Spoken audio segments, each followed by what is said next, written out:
महान मिंग राजवंश की वीरान सीमा पर अचानक एक इस्पात का किला प्रकट हो गया।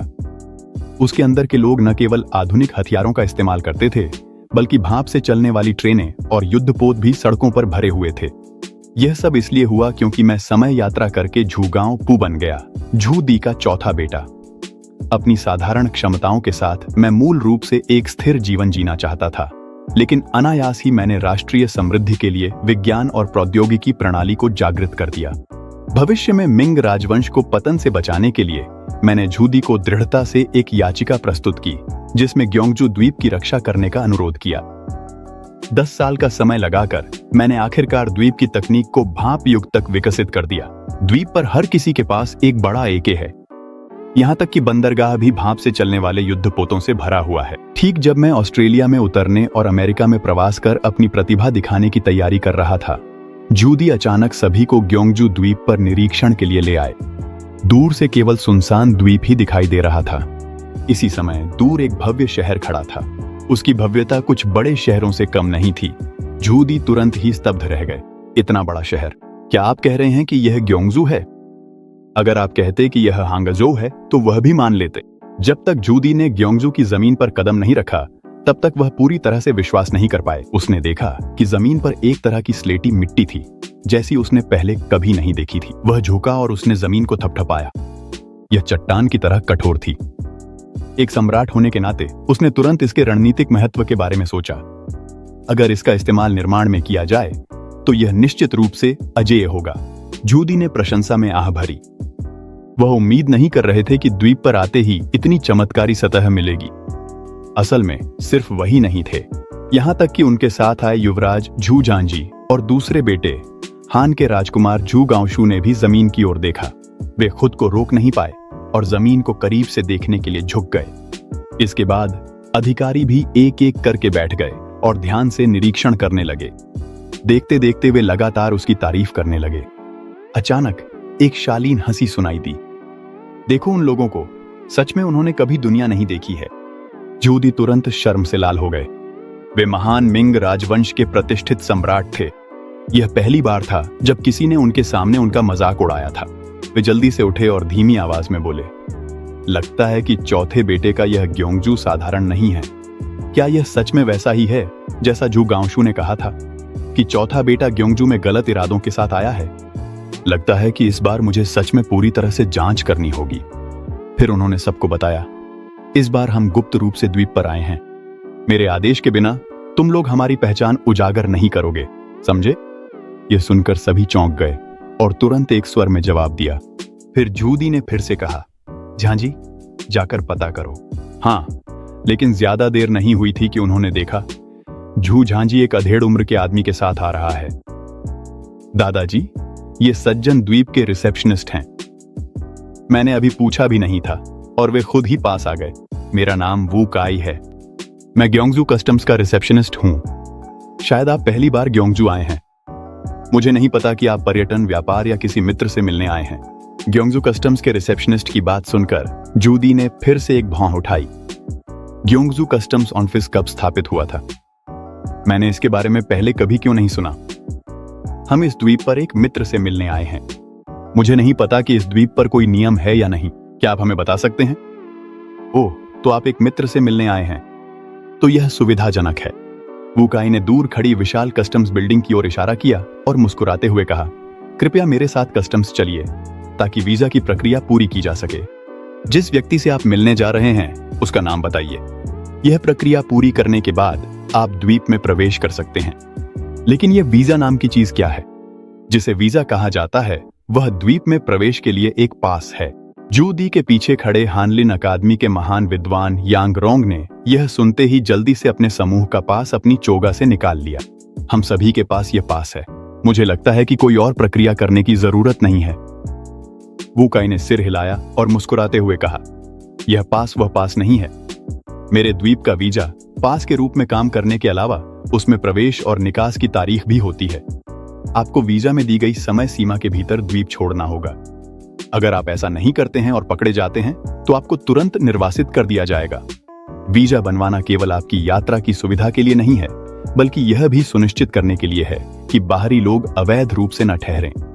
झूगांशु जब उसने मुझे रहस्यमय ढंग से बोलते देखा तो तुरंत नाखुश होकर बोला, क्या मजाक है?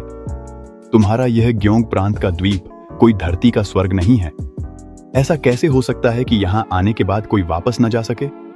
ग्योंग प्रांत की बात छोड़ो, यहां तक कि राजधानी में भी लोगों को इस तरह जबरदस्ती निकालने का कोई कारण नहीं है।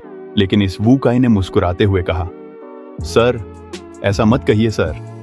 राजधानी जरूरी नहीं कि मेरे ग्योंग प्रांत से बेहतर हो। हर साल लियांगवांग के दसियों हजार लोग सीमा पार कर इस द्वीप पर आना चाहते हैं।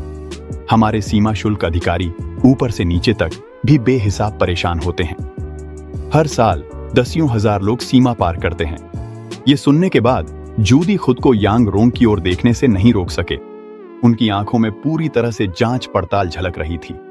इतना बड़ा मामला सक्रिय रूप से क्यों नहीं बताया गया? मिंग राजवंश ने घरों के पंजीकरण की एक अत्यंत सख्त प्रणाली लागू की थी। ऐसी स्थिति में जब दसियों हजार लोग विस्थापित हो रहे हों तो चाहे कुछ भी हो, इसकी सूचना दी जानी चाहिए थी। लेकिन नतीजतन शाही दरबार को इसकी कोई खबर नहीं मिली। क्या कोई इसे जानबूझकर छुपा रहा है या इसमें कोई साजिश है? जब यांग रोंग ने बुजुर्ग के चेहरे की अभिव्यक्ति देखी तो उसके दिल में कड़वाहट भर गई। हालांकि वह पहले झूदी के गोपनीय सचिव रह चुके थे, लेकिन उन्होंने सच में यह खबर कभी नहीं सुनी थी। इसी समय वू काई ने फिर मुस्कुराते हुए कहा, पिछले कुछ वर्षों में सभी बाहरी लोग जानते हैं कि मेरी क्योंग प्रीफेक्चर में जीवन बहुत अच्छा है। बिल्कुल, वे दूसरे स्थानों पर कष्ट नहीं झेलना चाहते। यह भी उनकी महामहिम क्योंग के राजकुमार की दयालुता के कारण है। हर बार जब वे सीमा पार करने वालों को निकालते हैं तो वे हमेशा उन्हें यात्रा के लिए कुछ पैसे देते हैं ताकि वे लौट सकें। इस तरह आते जाते हर कोई जानता है कि मेरी क्योंग प्रीफेक्चर समृद्ध है। इसके विपरीत सीमा पार करना अब और भी अधिक तीव्र हो गया है। जब आप लोग लौटें तो कृपया इसे न फैलाएं। अगर यह खबर फैल गई कि दरबार के शासन के अधीन प्रजा सीमा पार कर रही है तो क्या यह सम्राट के चेहरे पर तमाचा नहीं होगा? और ये बातें सुनकर सभी डर गए और कांपने लगे। फिर भी आप कहते हैं कि यह सम्राट के लिए तमाचा नहीं है। अभी सम्राट अपनी सारी प्रतिष्ठा खोने के कगार पर है। यह सोचकर सभी की नजरें अनायास ही झूदी के चेहरे की ओर मुड़ गईं। यिंग के ड्यूक झांग फू ने तो अपनी तलवार के दस्ते पर हाथ भी रख लिया ताकि किसी भी समय महामहिम के लिए बदला ले सकें। लेकिन सबकी नजरों के सामने उन्होंने देखा कि झूदी गुस्से से हंस रहे थे। उन्होंने कहा, तो क्या यह क्योंग प्रांत सचमुच धरती पर स्वर्ग है? हमें सच में इसे अच्छी तरह देखना होगा। ऐसा कहते हुए उनके दिल में पहले से ही प्रचंड क्रोध भड़क रहा था। यह क्या है कि दूसरों की जगह जाकर कष्ट नहीं उठाना चाहते? यह क्या मतलब है कि जी नहीं सकते? क्या मैं झूदी, जिसने 10 वर्षों से भी अधिक समय तक देश को मेहनत से चलाया है, तुम्हारे चौथे बेटे से भी कम हूं जो 10 साल से द्वीप पर रहकर विकसित हुआ है? चलो चलो हम सब देखें कि क्योंग प्रांत राजकुमार क्योंग के शासन में कितना समृद्ध है। यह सभी के लिए स्पष्ट था कि झूदी ने झू गांवपू के प्रति असंतोष विकसित कर लिया था। सिर्फ यिनडोजी झू गांवशू ने अपना मुंह ढककर चुपचाप हंसी छुपाई और मन ही मन चौथे भाई की तारीफ की कि उसने अच्छा काम किया है। तुम आग अपनी ओर खींच रहे हो, अब मुझे चिंता करने की जरूरत नहीं रहेगी। और इस तरह सभी अपने अपने विचारों में डूबे हुए क्योंग प्रांत की सीमा चौकी की ओर बढ़ते रहे। ज्यादा देर नहीं हुई थी कि वू काई सभी को सेवा खिड़की तक ले गया और उन्हें चेतावनी दी, सज्जनों, मुझे आपको एक बात याद दिलानी है। मेरे द्वीप पर आग्नेयास्त्र, चाकू और तलवारें ले जाना मना है। अगर आपके पास कोई है तो आप उसे अमानत में जमा कर सकते हैं। जैसे ही उसने यह कहा, झांग फू ने असंतोष के साथ कहा, तलवारें ले जाना मना है, और अगर कोई हत्यारे आ जाएं तो? अगर कुछ हो जाए तो क्या सबको खाली हाथ ही लड़ना होगा? लेकिन उसने बोलना अभी खत्म ही किया था कि आगे से एक व्यंग्यात्मक हंसी सुनाई दी।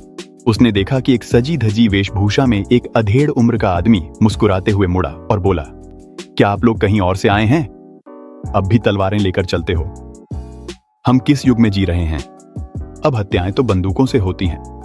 इसके अलावा क्योंग प्रीफेक्चर की अपनी सुरक्षा है। यहां बहुत सुरक्षित है। क्या तुम्हें लगता है कि यह अभी भी ग्रेट मिंग का इलाका है जहां हर जगह चोर डाकू भरे पड़े हैं? क्योंग प्रीफेक्चर की सड़कों पर तलवारें ले जाना सख्त मना है।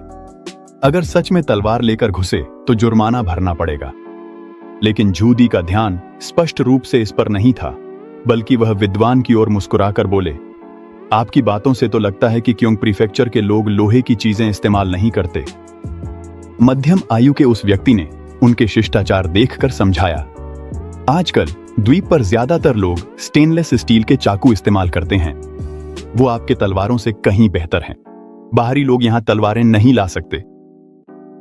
जब जूदी ने स्टेनलेस स्टील ये 3 शब्द सुने तो वह अचानक बहुत हैरान हो गए। लेकिन मैंने सुना है कि कियोंगजो की यह भूमि ली लोगों से भरी हुई है और उनका व्यवहार बहुत क्रूर है। अगर हमें ली लोगों के विद्रोह का सामना करना पड़े तो हमें अपनी रक्षा कैसे करनी चाहिए? ली लोग कियोंगजो के मूल निवासी जातीय समूह हैं। कियोंगजो के ग्रेट मिंग सरकार में विलय के बाद वे बड़ी संख्या में कियोंगजो के दक्षिण में प्रवास कर गए। लेकिन ली लोगों और हान लोगों के बीच संघर्ष हमेशा बेहद गंभीर रहा है। लगभग हर 3 साल में कोई न कोई उपद्रव होता है, चाहे सैन्य दमन हो या बातचीत। कुछ भी इस ऐतिहासिक संघर्ष को हल नहीं कर सका है। क्या 100 साल से न सुलझने वाली समस्या आपके चौथे बेटे ने हल कर दी है? मध्यम आयु के व्यक्ति ने फिर से सिर हिलाकर मना किया और मुस्कुराते हुए कहा, बुजुर्ग, मैं देखता हूं कि आप जवान नहीं हैं, लेकिन आपका ज्ञान सतही है। जूदी ने विनम्रता से सलाह मांगी। भाई, कृपया आगे बताओ।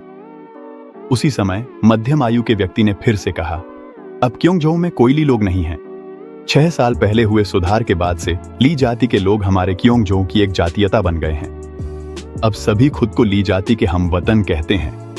पुरानी पीढ़ी का स्वभाव निश्चित रूप से उग्र है, लेकिन नई पीढ़ी में अधिकांश लोग हान अक्षर पढ़ते हैं और हान भाषा बोलते हैं। वे एक दूसरे के साथ सौहार्दपूर्वक रहते हैं। उसी समय झांग रोंग ने रुचि दिखाई। ऐसा कहने पर क्या कियोंग के राजा इस कियोंगजो की धरती पर विदेशियों को भी शिक्षा देते हैं? अगर कहा जाए कि जूदी सैन्य और आर्थिक मामलों में रुचि रखते हैं, तो उनके जैसे विद्वान शिक्षा में रुचि रखते हैं। उनका सवाल सुनकर अधेड़ उम्र के व्यक्ति ने उत्साहित होकर कहा, मुझे इस बारे में मत बताइए। कियोंग के राजा, उनकी महामहिम की जिस बात की मैं सबसे ज्यादा प्रशंसा करता हूं, वह एक बात है। इस द्वीप पर चाहे वे ली हों या हान, सभी के साथ समान व्यवहार किया जाता है। यहां अनिवार्य शिक्षा लागू की गई है। सिर्फ एक बात अच्छी नहीं है। शिक्षा प्राप्त करने के लिए आपके पास यहां का निवास पंजीकरण होना चाहिए। जो बाहरी लोग कियोंगजो में बसना चाहते हैं, उन्हें यहां का सामाजिक सुरक्षा शुल्क देना होगा। मैंने पहले ही 5 साल तक भुगतान किया है और अभी भी मुझे 5 साल और देने हैं। लेकिन मेरे 2 बच्चे हैं, बड़ा 4 साल का है और छोटा 2 साल का है। 5 साल बाद वे भी प्राथमिक विद्यालय शुरू कर सकेंगे। तब तक मुझे भी ग्योंगजू का निवासी माना जाएगा। जब मैं अपने पैतृक गांव वापस जाऊंगा और बात करूंगा तो सभी मुझे सम्मान देंगे। जूदी और बाकी लोग यह सुनकर और भी ज्यादा असहज महसूस करने लगे। यह कहना चाहिए कि मिंग राजवंश में सबसे ऊंची हैसियत वाले लोग कोई और नहीं, बल्कि राजधानी के निवासी हैं। हर जगह के अमीर व्यापारी, कौन राजधानी नहीं जाना चाहेगा? लेकिन जब वे इस ग्योंगजू द्वीप पर पहुंचे, पूरे सफर के बाद, तो उन्होंने पाया कि लगभग हर कोई ग्योंगजू की ही चाहत रखता है। ऐसा लगता है कि अगर किसी को ग्योंगजू का निवास पंजीकरण मिल जाए तो शायद अमर भी उसे नहीं बदलेंगे। आखिर ग्योंगजू में ऐसा क्या है जो इन लोगों को आकर्षित करता है? जूदी को यह बिल्कुल भी समझ नहीं आया। इस बार वह मूल रूप से अपने बेटे को सबक सिखाने और साथ ही अपने चौथे बेटे जुगाओचू की दयनीय रोजमर्रा की जिंदगी देखने आया था। लेकिन नतीजा यह हुआ कि यहां पहुंचते ही उसने देखा कि हर कोई ग्योंगजू की तारीफ कर रहा है। इससे वास्तव में उसके दिल में संदेह भर गया। जैसे ही वह पूछने ही वाला था, उसने देखा कि अब उसकी बारी लाइन में आ गई है। उसने देखा कि खिड़की पर कुछ सुंदर युवतियां बैठी थीं। नाम, मूल स्थान। यहां किस लिए आए हो? झांगफू, जो सबसे आगे था, ने सिर ऊंचा करके कहा, मेरा नाम झांगफू है। मैं शांगफू, हेनान से हूं और एक दोस्त से मिलने आया हूं। यह कोई हैरानी की बात नहीं थी कि झांगफू का ऐसा रवैया था। उसके घमंडी होने के वाजिब कारण थे। उसके पिता जांगयू थे, जो जिंगन अभियान के प्रमुख नायकों में से एक थे। खुद झांगफू ने भी कई बार सैन्य उपलब्धियां हासिल की थीं और उस समय मिंग राजवंश का नंबर 1 जनरल माना जाता था। वह रोंगलू के महान मास्टर, राज्य के दाहिने स्तंभ और झिंग के ड्यूक जैसे महत्वपूर्ण पदों पर भी आसीन था। हालांकि झांगफू का नाम महान मिंग में गूंजता नहीं था, लेकिन वह अनजान भी नहीं था। लेकिन जब उसने अपना नाम बताया तो ऐसा लगा जैसे उस युवती ने उसका नाम कभी सुना ही नहीं हो। उसने तो सिर तक नहीं उठाया। क्या किसी दोस्त से मिलने आए हो? क्या तुम्हारे पास अपने दोस्त का विस्तृत संपर्क पता है? यह सुनकर झांगफू ने भौहें सिकोड़ लीं। उसने काफी देर तक सोचने के बाद कहा, मुझे नहीं पता वह कहाँ है। मुझे बस इतना पता है कि उसका नाम झांगफू है। वह मेरा तीसरा छोटा भाई है। वर्तमान में वह ग्योंग के राजकुमार की हवेली में सेवा कर रहा है। लेकिन इस बार उसने यह बात यूं ही कह दी और देखा कि युवती के चेहरे का भाव बदल गया। तुमने क्या कहा? क्या तुम कमांडर इन चीफ जांग के बड़े भाई हो? Commander in chief? यह सुनकर झांगफू हैरान रह गया। तुम कह रही हो कि मेरा निकम्मा तीसरा भाई कमांडर इन चीफ है? उसके दिल में उसके दोनों छोटे भाई जांग मैन और जांग युए निकम्मे थे। दूसरा भाई तो एक असली रईसजादा था। राजधानी में शायद ही कोई बुराई बची हो जो उसने न की हो। जहां तक तीसरे भाई जांगी की बात है, वह घमंडी, दिखावटी और हुक्म चलाने वाला था। अगर इस बड़े भाई की सुरक्षा न होती तो कौन जानता कि दोनों ने कितनी मुसीबतें खड़ी कर दी होती। उस साल उसने सुना कि ग्योंगजू के राजकुमार दक्षिण अपने जागीर में जाना चाहते हैं। इसलिए उसने खुद पहल करके आवेदन दिया कि उसका तीसरा भाई जांग युए भी उस दल में शामिल हो। असल में वह चाहता था कि यह लड़का इस वीरान जगह में खुद को मजबूत करे। लेकिन नतीजा यह हुआ कि आज जैसे ही उसने इस धरती पर कदम रखा, उसे पता चला कि वह छोटा भाई जिसे वह तुच्छ समझता था, इसी जगह का प्रधान सेनापति बन गया है। वह जो कि महान मिंग का प्रतिष्ठित जिंग ड्यूक है, ग्योंगजू के इस बंदरगाह में अपनी पहचान साबित करने के लिए एक निकम्मे भाई की प्रतिष्ठा पर निर्भर रहने को मजबूर था। यह सचमुच उल्टा पुल्टा संसार था। उसी समय एक अधेड़ उम्र का आदमी तेजी से अंदर के कमरे से बाहर आया। यह वही अधिकारी था जिसका नाम वूजिया था। वह सबके पास कड़वी मुस्कान के साथ आया, हाथ जोड़कर बोला, सज्जनों, चूंकि आप लोग कमांडर इन चीफ जांग के रिश्तेदार हैं, तो आपने पहले क्यों नहीं बताया? अगर मुझे पहले पता होता तो हमें यह झंझट वाला प्रवेश कागजी काम करने की जरूरत ही नहीं पड़ती। यह सुनकर झांगफू के दिल में थोड़ी राहत महसूस हुई। तभी उसके बगल में जूदी ने ठंडे स्वर में फुफकारते हुए कहा, कितना बेतुका है। बाकी सभी को द्वीप में प्रवेश के लिए सत्यापन दस्तावेजों की आवश्यकता होती है, लेकिन यहां आप लोग अपने संबंधों के कारण इससे छूट सकते हैं। ऐसा लगता है कि इस ग्योंगजू में अधिकारियों के बीच पक्षपात बहुत फैला हुआ है। जूदी पर जो थोड़ी अच्छी छाप अभी बनी थी, वह इस विशेषाधिकार के कारण तुरंत मिट गई। यह देखकर वूजिया तुरंत झुककर समझाने लगा, श्रीमान, कृपया शांत रहें। यह प्रवेश जांच मुख्य रूप से अवैध रूप से बसने वाले भिखारियों को रोकने के लिए है। चूंकि आप लोग कमांडर इन चीफ जांग के रिश्तेदार हैं, इसलिए निश्चित रूप से आप यहाँ अवैध रूप से नहीं रुकेंगे। यह अधिकारियों के बीच पक्षपात नहीं है, बल्कि एक विशेष मामला है जिसे विशेष रूप से संभाला जा रहा है। यह उचित और न्याय संगत है। लेकिन जूदी ने अपनी आस्तीन झटक दी और मुड़ गया। स्पष्ट था कि वह उससे और बात नहीं करना चाहता था। वातावरण अचानक थोड़ा असहज हो गया।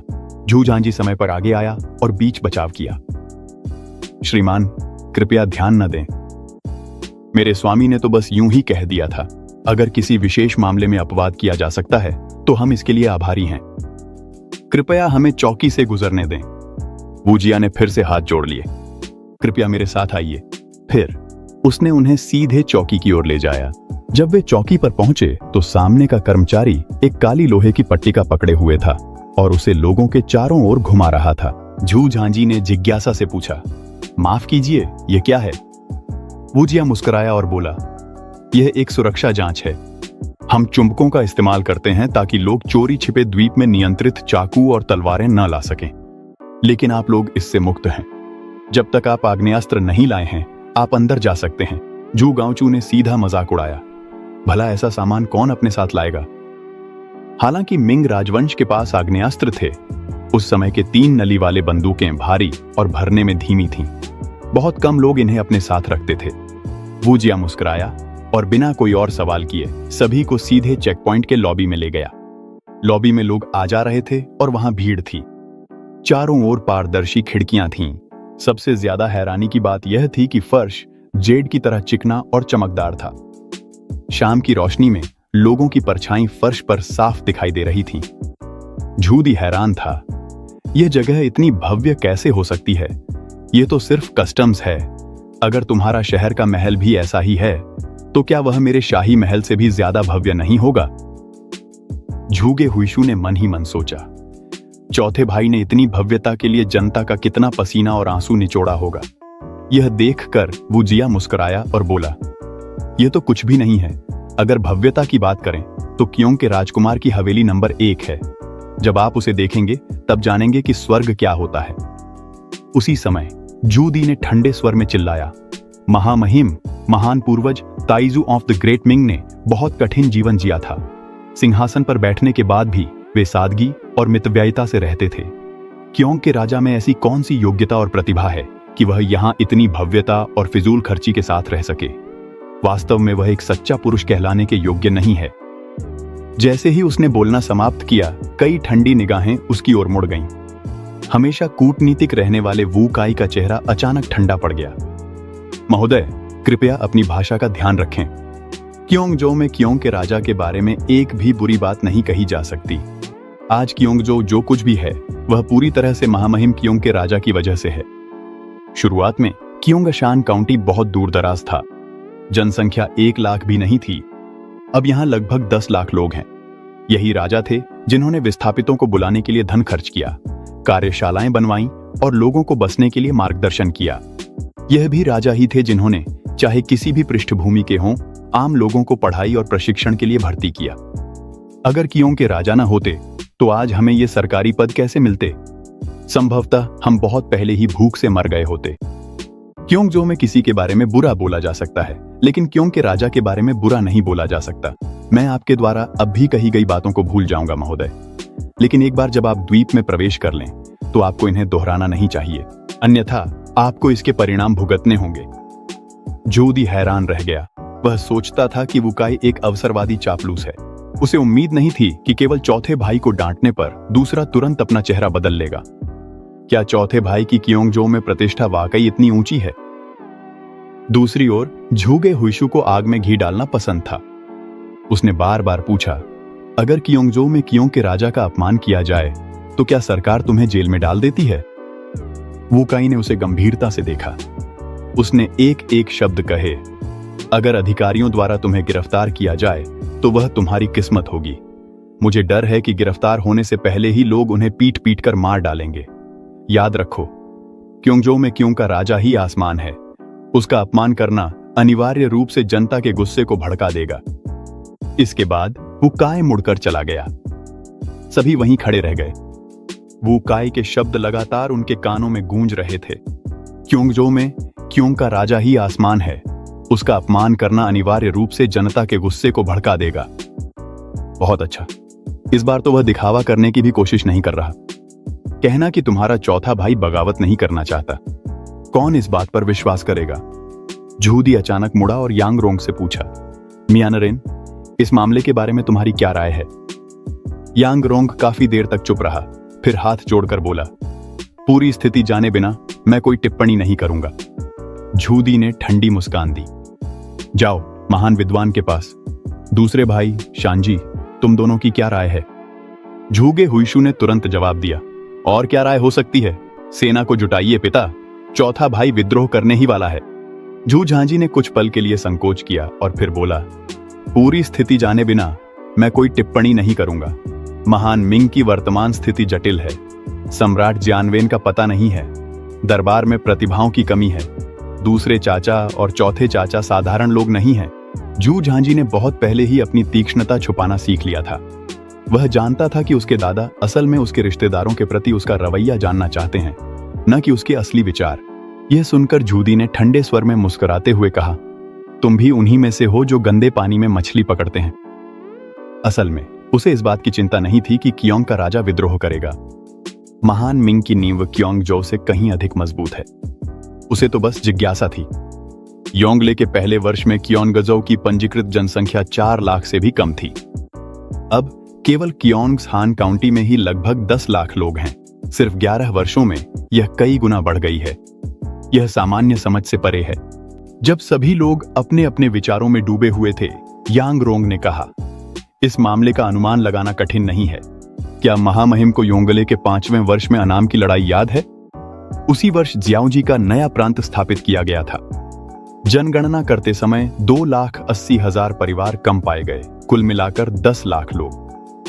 उस समय सोचा गया था कि वे समुद्र में समुद्री डाकू बन गए हैं, लेकिन पिछले कुछ वर्षों में समुद्र में डाकुओं की कोई खबर नहीं आई है। इन 10 लाख लोगों को क्योंगशान के मूल निवासियों, ली जाति के लोगों और दक्षिण की ओर प्रवास करने वाले लियांगुआंग के लोगों के साथ जोड़ दिया जाए तो इन्होंने क्योंगसहान की वर्तमान जनसंख्या का आकार बना लिया है। जूदी ने फिर से एक इशारे के साथ उसे बीच में रोक दिया। मूल रूप से उसे लगा था कि वह महान मिंग की नींव को कमजोर कर रहा है। सुनने के बाद उसे समझ में आ गया कि अनाम के जिन लोगों को तुमने शरण दी, असल में उन्होंने जियाउंजी की विद्रोही सेनाओं की ताकत को कमजोर कर दिया। शरण लिए गए शरणार्थियों ने भी स्थानीय स्तर पर उपद्रव होने से रोका, क्योंकि राजकुमार की न केवल कोई गलती नहीं थी बल्कि उसका तो योगदान भी था। यूदी ने खुद से बड़बड़ाया, यह लड़का वाकई में काबिल है, ऐसे ही लाखों लोगों को शरण दे देता है, समझता है कि मुसीबत कैसे खड़ी करनी है। वाकई में यह मेरा बेटा है। वह कभी नहीं डरता कि उसका बेटा आलसी होगा, बस डरता है कि उसके बेटे में काबिलियत ना हो। 16 साल की उम्र में उसे जागीर मिली और उसने इतनी गरीब जमीन पर ऐसा साम्राज्य खड़ा कर दिया। तेरी काबिलियत तो झूगे ऑक्स और झूगे ऑक्सू से कहीं ज्यादा है, जो सिर्फ एक ही चीज में अच्छे हैं। एक पल की लापरवाही में अचानक उसके मन में ख्याल आया, क्या हो सकता है कि चौथा बेटा ही सम्राट बनने के लिए सबसे उपयुक्त है? उसने तुरंत इस विचार को खारिज कर दिया। कोई आश्चर्य नहीं कि यूदी ने इस विचार को नकार दिया था। उसके दिल में वह कभी भी भरोसेमंद नहीं रहा है। तुम न केवल हर तरह के लोगों के साथ उठते बैठते हो, विद्वानों के शास्त्र नहीं पढ़ते, बल्कि यह भी प्रचार करते हो कि चेंगू का नव कन्फ्यूशियसवाद गलत है। अगर तुम्हारा राजकुमार का दर्जा न होता तो अब तक विद्वान और अधिकारी तुम्हारी मौखिक और लिखित आलोचना कर चुके होते। सेंसर भी अक्सर झांपन प्रस्तुत करते थे कि तुम अपने कर्तव्यों का पालन नहीं करते हो।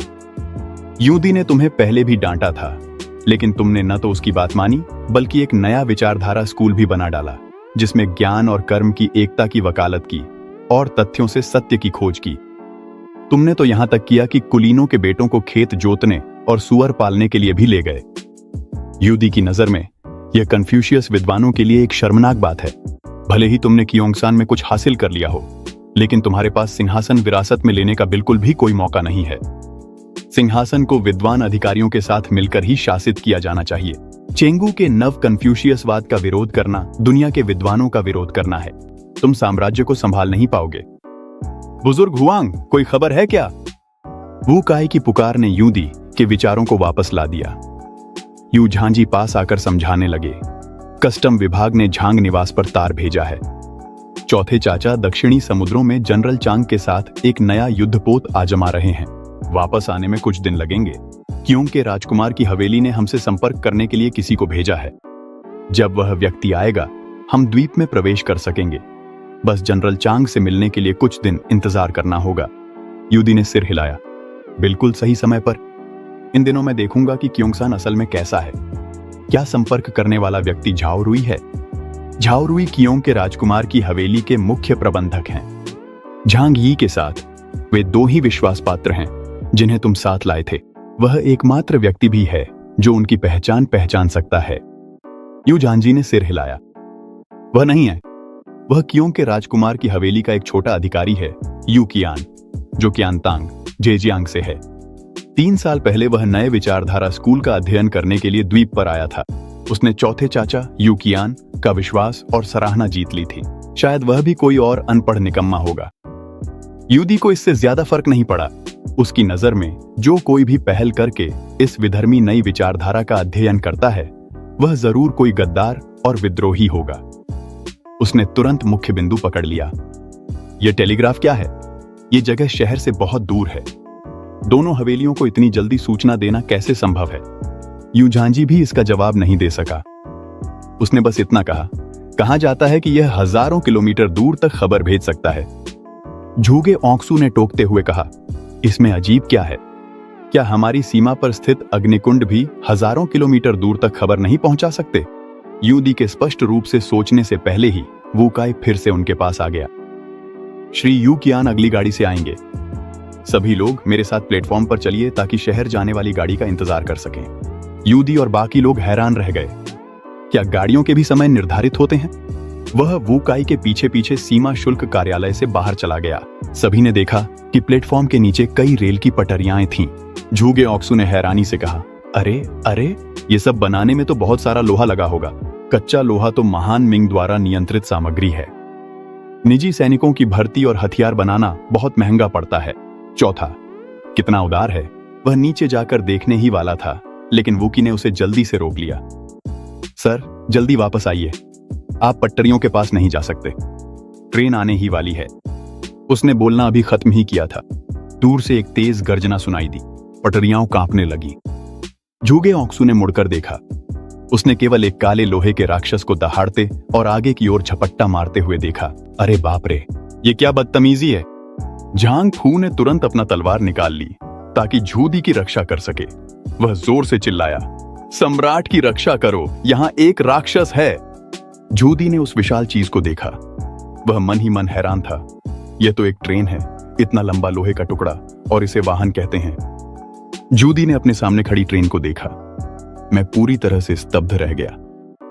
उनके विचार में वाहन अधिक से अधिक 2 पहियों और 5 घोड़ों वाली एक शाही गाड़ी हो सकती थी, लेकिन इस लोहे के बक्से में न तो घोड़े थे और न ही यह पता था कि इसमें कितने पहिए थे। यह महान मिंग राजवंश की विश्व दृष्टि के साथ पूरी तरह से असंगत था। राहत।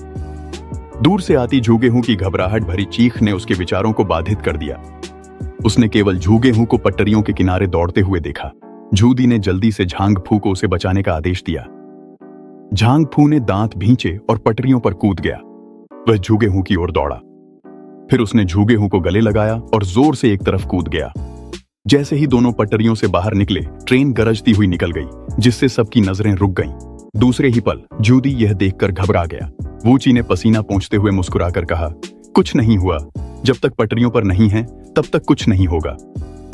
इसी समय झांगरोंग कांपती आवाज में झूदी के पास आया। महाराज, इंसानी ताकत से ऐसी चीज कैसे बनाई जा सकती है? एक लोहे का विशालकाय जो खुद ब खुद चल सकता है। अगर इसे युद्ध के मैदान में इस्तेमाल किया जाए तो कोई भी सैन्य व्यवस्था, चाहे कितनी भी मजबूत क्यों ना हो, इसे रोक नहीं सकती। झूदी चुप रहा। सच्चाई उसकी आंखों के सामने थी। कोई भी बहाना उसकी बेचैनी को छुपाने जैसा होता। दादाजी, झू झांझी की पुकार सुनाई दी। झूदी ने मुड़कर देखा। उसने देखा कि एक लंबा युवक तेजी से उसकी ओर आ रहा है। उसने अभिवादन में झुककर सलाम किया। मेरा नाम झू कियान है। मैं कियोंग के राजकुमार की हवेली का जियानशी हूं। क्या आप लोग कमांडर झांग के बड़े भाई हैं? हम ही हैं। आप राजकुमार की हवेली के जियानशी हैं। आपको खुद आकर हमारा स्वागत करने की क्या जरूरत थी? झूदी ने सहजता से पूछा। झू कियान मुस्कुराए और बोले, राजकुमार ने आदेश दिया है। क्योंगजो बाहर से अलग है।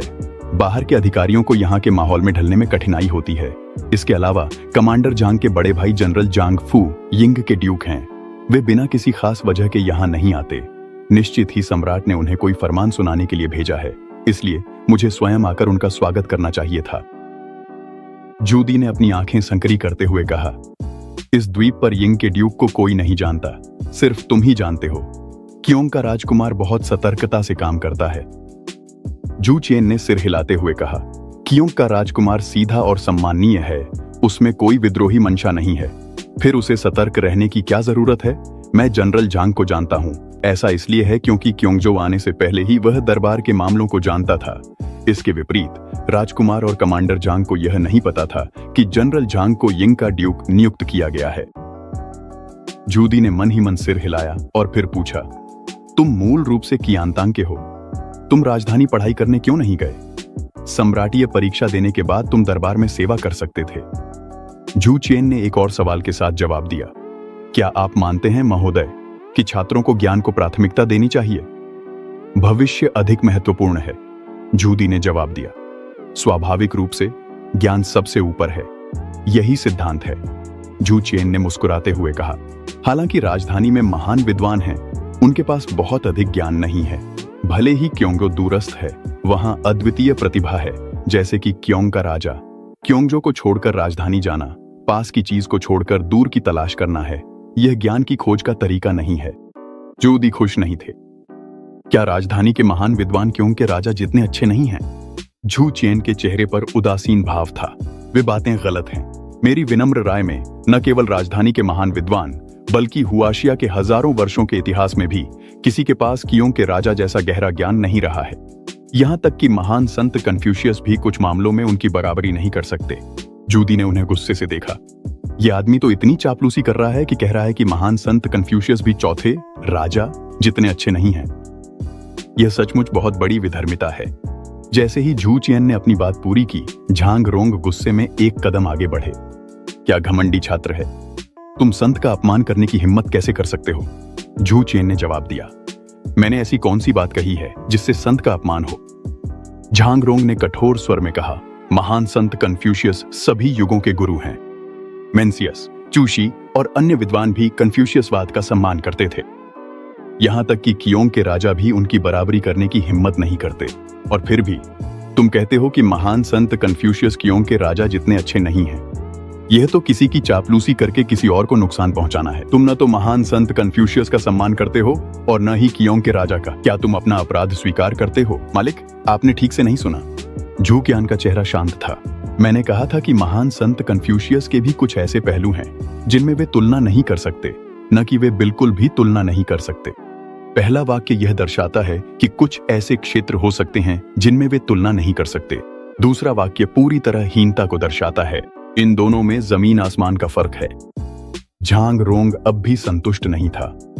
तो बताओ, किस मामले में महान संत कन्फ्यूशियस कियोंग के राजा की तुलना में कम है? झू कियान ने ट्रेन की ओर इशारा किया। उदाहरण के लिए यह चीज, क्या इसे कियोंग के राजा ने बनाया था? क्या महान संत कन्फ्यूशियस इसे बना सकते थे? झांग रोंग तुरंत निरुत्तर हो गया। इस लोहे के टुकड़े की बात करें तो महान संत कन्फ्यूशियस को छोड़ ही दो, सभी युगों के सारे संत भी मिलकर इसे नहीं बना सकते थे। उसके पास खड़े झू झांझी अपनी हंसी रोक नहीं सके और जोर जोर से हंस पड़े। झांग रोंग का चेहरा तुरंत शर्म से लाल हो गया। झूदी ने झू झांझी की ओर एक नजर डाली और बीच बचाव करते हुए कहा, तुम बहुत वाकपटु हो। अगर हम चतुराई और कौशल की बात करें तो कियोंग के राजा निस्संदेह इस युग के नंबर 1 हैं। उन्होंने यांग रोंग को एक रास्ता भी दिया और साथ ही चू गाओ शू को भी हल्के से नीचा दिखाया। यू कियान ने इस विषय पर बहस नहीं की और विषय बदल दिया। महाशयों, आपको और देर करने की जरूरत नहीं है, अगली ट्रेन आने ही वाली है। पहले आप लोग ट्रेन में चढ़ जाइए। वैसे आप में से कौन यिंग के ड्यूक हैं? उसकी नजर चूदी पर पड़ी, जिसकी मुद्रा सबसे अधिक वीरतापूर्ण थी। अचानक सभी को छू गाओ शू की याद आ गई। दूर से वूची और यांगफू उसे चलने में सहारा दे रहे थे। चू गाओ शू का सिर खून से लथपथ था। वह सिर पर रूमाल बांधे हुए कराह रहा था। जैसे ही उसने छूती को देखा, चू गाओ शू जमीन पर घुटनों के बल बैठ गया और फूट फूट कर रोने लगा। उस पिछले राक्षस ने लगभग इस बेटे को तुम्हें दोबारा देखने से रोक ही दिया था। शुरुआत में चूदी ने थोड़ी चिंता दिखाई, लेकिन उसकी हालत देखकर उसका चेहरा कठोर हो गया। अगर मरे नहीं हो तो उठ जाओ। तुम्हारी उम्र कितनी हो गई है? क्या तुम्हें शर्म नहीं आती? उसने तुरंत होशियान को आदेश दिया कि वह उसे उठने में मदद करे। वह मुड़ा और सबको बोला, पहले ट्रेन में चढ़ जाओ। यह देखकर यू कियान ने भौहें सिकोड़ लीं। क्या कोई हमलावर था? झू झांझी ने हंसी रोकते हुए कहा, यह मेरे दूसरे चाचा हैं। अभी कुछ देर पहले इन्होंने देखा कि पटरियों में कुछ अजीब है और जब नीचे देखने गए तो गिर पड़े। सौभाग्य से यिंग के ड्यूक ने इन्हें बचा लिया। यू कियान ने झांग फू की ओर देखा और जल्दी से उनकी चोटों के बारे में पूछताछ की। झांग फू ने हैरानी से कहा, क्या तुम मुझे जानते हो? यू कियान ने अपनी यात्रा का उद्देश्य समझाया। झांग फू ने जूदी की ओर देखा। जूदी ने हाथ हिलाया। अब बहुत हो गया, सभी लोग वाहन में चढ़ जाएं। जैसे ही वह बैठे, झू झांझी ने पूछा, यह ट्रेन कब रवाना होगी? यू कियान ने जवाब दिया, जब सभी यात्री चढ़ जाएंगे तब रवाना होगी। हर घंटे एक यात्रा होती है। झू दी ने सोच में डूबी हुई अभिव्यक्ति बनाई। यह ट्रेन कई डिब्बों में बंटी हुई है। सभी का उपयोग लोगों को ले जाने के लिए किया जाता है। यू कियान ने समझाया।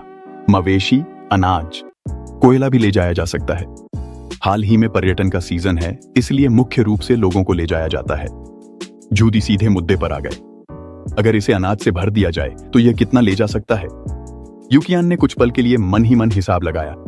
अगर केवल अनाज ही ले जाया जाए तो लगभग 50,000 दान। एक ही यात्रा में 50,000 दान ले जाया जा सकता है। झू झांझी इतनी हैरान हो गए कि कांप उठे। झू दी और भी ज्यादा स्तब्ध रह गए। उनके चेहरे पर अविश्वास की झलक थी। यह सचमुच किसी परिकथा जैसा है। एक घोड़ा गाड़ी केवल 2 और आधा दान अनाज ही ले जा सकती है। 50,000 दान अनाज के लिए 20,000 घोड़ा गाड़ियां, 20,000 मजदूर और 20,000 घोड़े चाहिए होंगे। अगर लंबी दूरी के परिवहन में होने वाली क्षति को भी शामिल करें तो वास्तव में 1 लाख से अधिक दान अनाज, 40,000 मजदूर और 40,000 घोड़े चाहिए होंगे। लेकिन हमारे सामने जो यह ट्रेन है वह 40,000 आदमियों की ताकत के बराबर है। जूदी ने अपना आश्चर्य दबाया और पूछना जारी रखा, अगर यह ट्रेन राशन से भर दी जाए तो यह कितना खपत करती है? यू चेन ने उत्तर दिया, यह दूरी पर निर्भर करता है।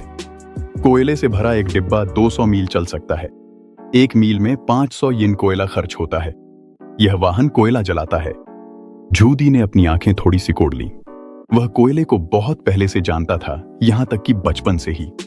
तुमने जिशान बेइपिंग में बिना धुएं वाला कोयला निकालने का प्रस्ताव रखा था, लेकिन उसने अपने पूर्वाग्रह के कारण उसे ठुकरा दिया। अब जब मैं सोचता हूं, अगर उस समय मैंने उसे ठुकराया न होता तो शायद महान मिंग के पास पहले ही ट्रेनें होती और उत्तर की ओर अभियान को झूगाओक्सी द्वारा धन की कमी के कारण अस्वीकार न किया गया होता। क्या सच में मैंने उस साल गलती की थी? उसके दिल में अपराध बोध था। उसका चेहरा गंभीर और अनिश्चित था। डिब्बे के बाहर की हलचल ने उसे हकीकत में लौटा दिया। आम लोग अपने परिवारों के साथ ट्रेन में चढ़ रहे थे। कुछ लोग हंस रहे थे, कुछ बातें कर रहे थे। यह दृश्य जीवन की ऊर्जा से भरा हुआ था। जूदी के होठों पर मुस्कान आ गई। देश की समृद्धि और जनता की शांति का यह दृश्य दिखाता था कि उसका चौथे बेटे के प्रति पूर्वाग्रह बहुत गहरा था। तुरंत ही एक विचार आया, अगर चौथा बेटा ट्रेन बना सकता है तो वह जूदी भी बना सकता है। महान मिंग साम्राज्य के पास विशाल भूमि और प्रचुर संसाधन हैं। ट्रेन शासन के खर्चों को कम कर सकती है, विद्रोहों को दबा सकती है और नुकसान में बचत कर सकती है। यह देश और जनता दोनों के लिए बहुत बड़ा लाभ है। उसने अपना मनोबल संभाला और यू चेन से कहा, सलाहकार यू, मैं पूछने का साहस करता हूं, इस वाहन को बनाने में कितना खर्च आएगा? यू चेन ने उत्तर दिया, लोकोमोटिव की कीमत 10 लाख टाइल से अधिक है। एक डिब्बे की कीमत 1 लाख टाइल है। 20 डिब्बों के साथ 2 लोकोमोटिव को 4 मिलियन टाइल से अधिक की आवश्यकता होगी। चाबी पटरियों में है। उस समय क्योंगझोउ में 30 मील से अधिक के पहले हिस्से की लागत प्रति मील 1,10,000 टाइल चांदी थी। अब हालांकि यह घटकर प्रति मील 60,000 टाइल रह गई है, लेकिन 600 मील से अधिक रेलवे की कुल लागत 4 करोड़ टाइल तक पहुंच जाती है। इसमें अनुसंधान और कार्यशालाओं की लागत शामिल नहीं है। जूदी और झूझांजी ने एक दूसरे की ओर देखा। उनकी आंखों में केवल कड़वाहट बची थी। ग्रेट मिंग की चांदी के व्यापार से वार्षिक आय मुश्किल से 3 मिलियन टाइल से अधिक है। यह एक लोकोमोटिव बनाने के लिए भी पर्याप्त नहीं है। यहां तक कि अगर वे साल भर का सारा अनाज और माल बेच दें तो कुल आय अधिकतम 30 मिलियन टाइल ही होगी। बिना खाए पिए वे क्योंगझोउ के स्तर का रेलवे नहीं बना सकते थे। ग्रेट मिंग की वर्तमान आर्थिक स्थिति में अपना खुद का रेलवे बनाना मूल रूप से असंभव है। ठीक उसी समय जब दादा और पोता कड़वाहट भरी मुस्कान के साथ बैठे थे, ट्रेन की सीटी बज उठी। भारी डिब्बा धीरे धीरे चलने लगा। यात्रियों ने खिड़की से समुद्री दृश्य देखना शुरू कर दिया। शूदी चिंता से भरे दिल के साथ फिर से खिड़की पर टिक गया। यह रेलवे लाइन और इसके साथ इंजन ग्रेट मिंग के 2 साल के कर के बराबर लागत में बने हैं। ट्रेन की गति दौड़ते घोड़े से कम नहीं है, लेकिन इसकी मालवाहक क्षमता 10,000 गुना अधिक है।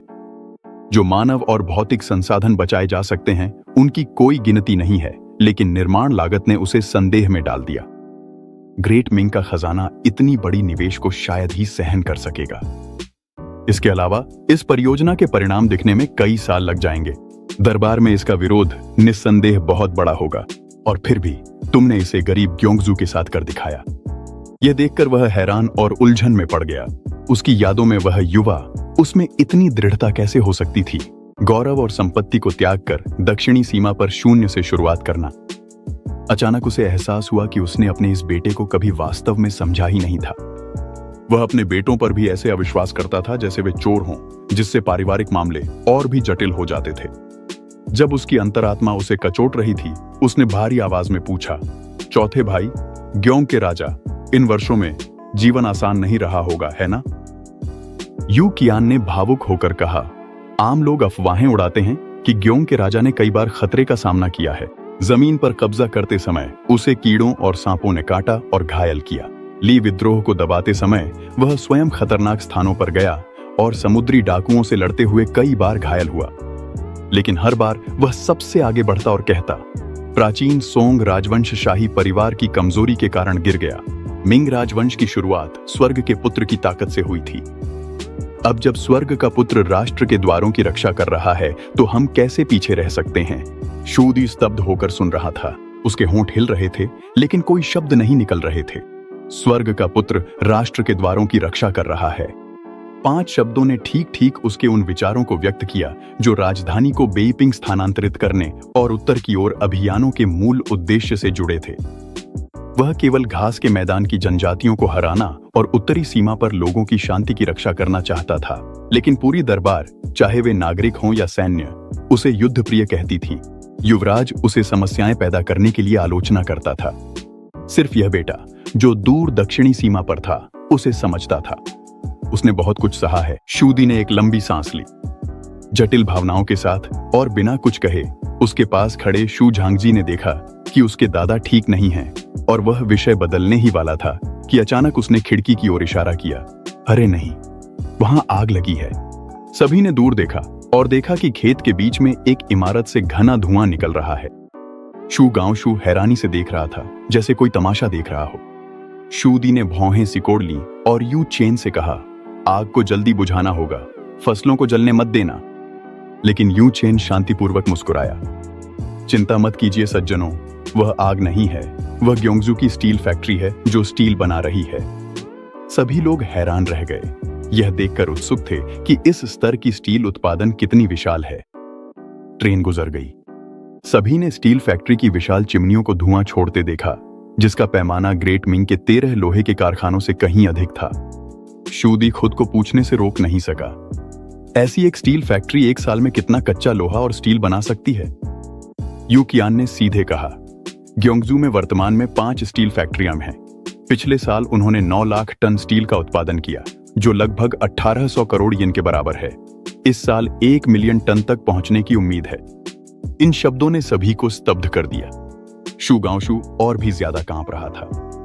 ग्रेट मिंग की कुल वार्षिक कच्चे लोहे की उत्पादन क्षमता ग्योंगजू की 1/10 भी नहीं थी। उसने शूसी की सेना के लिए 1 लाख से अधिक येन का कच्चा लोहा खरीदा था और उसे इसके लिए हजारों ताइल खर्च करने पड़े थे। और चौथा भाई हर साल 1800 करोड़ येन का उत्पादन कर सकता है। इस पृष्ठभूमि ने उसे भीतर ही भीतर प्रसन्न कर दिया। चौथे भाई के समर्थन के साथ बूढ़े के पास निश्चित रूप से उसे नियंत्रित करने का समय नहीं होगा। दूसरी ओर शूदी और शू झांगजी पूरी तरह से स्तब्ध थे। यह उत्पादन उनकी समझ से परे था। ग्योंगजू एक साल में इतना लोहा क्यों बनाता है? शूदी ने अपना आश्चर्य दबाया और पूछना जारी रखा। यू कियान ने समझाया, कच्चा लोहा और स्टील ग्योंगजू की औद्योगिक नींव है।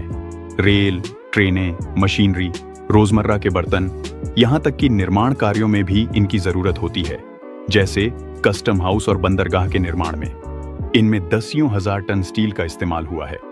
फिलहाल लाखों टन का उत्पादन भी मांग को पूरा करने के लिए पर्याप्त नहीं है।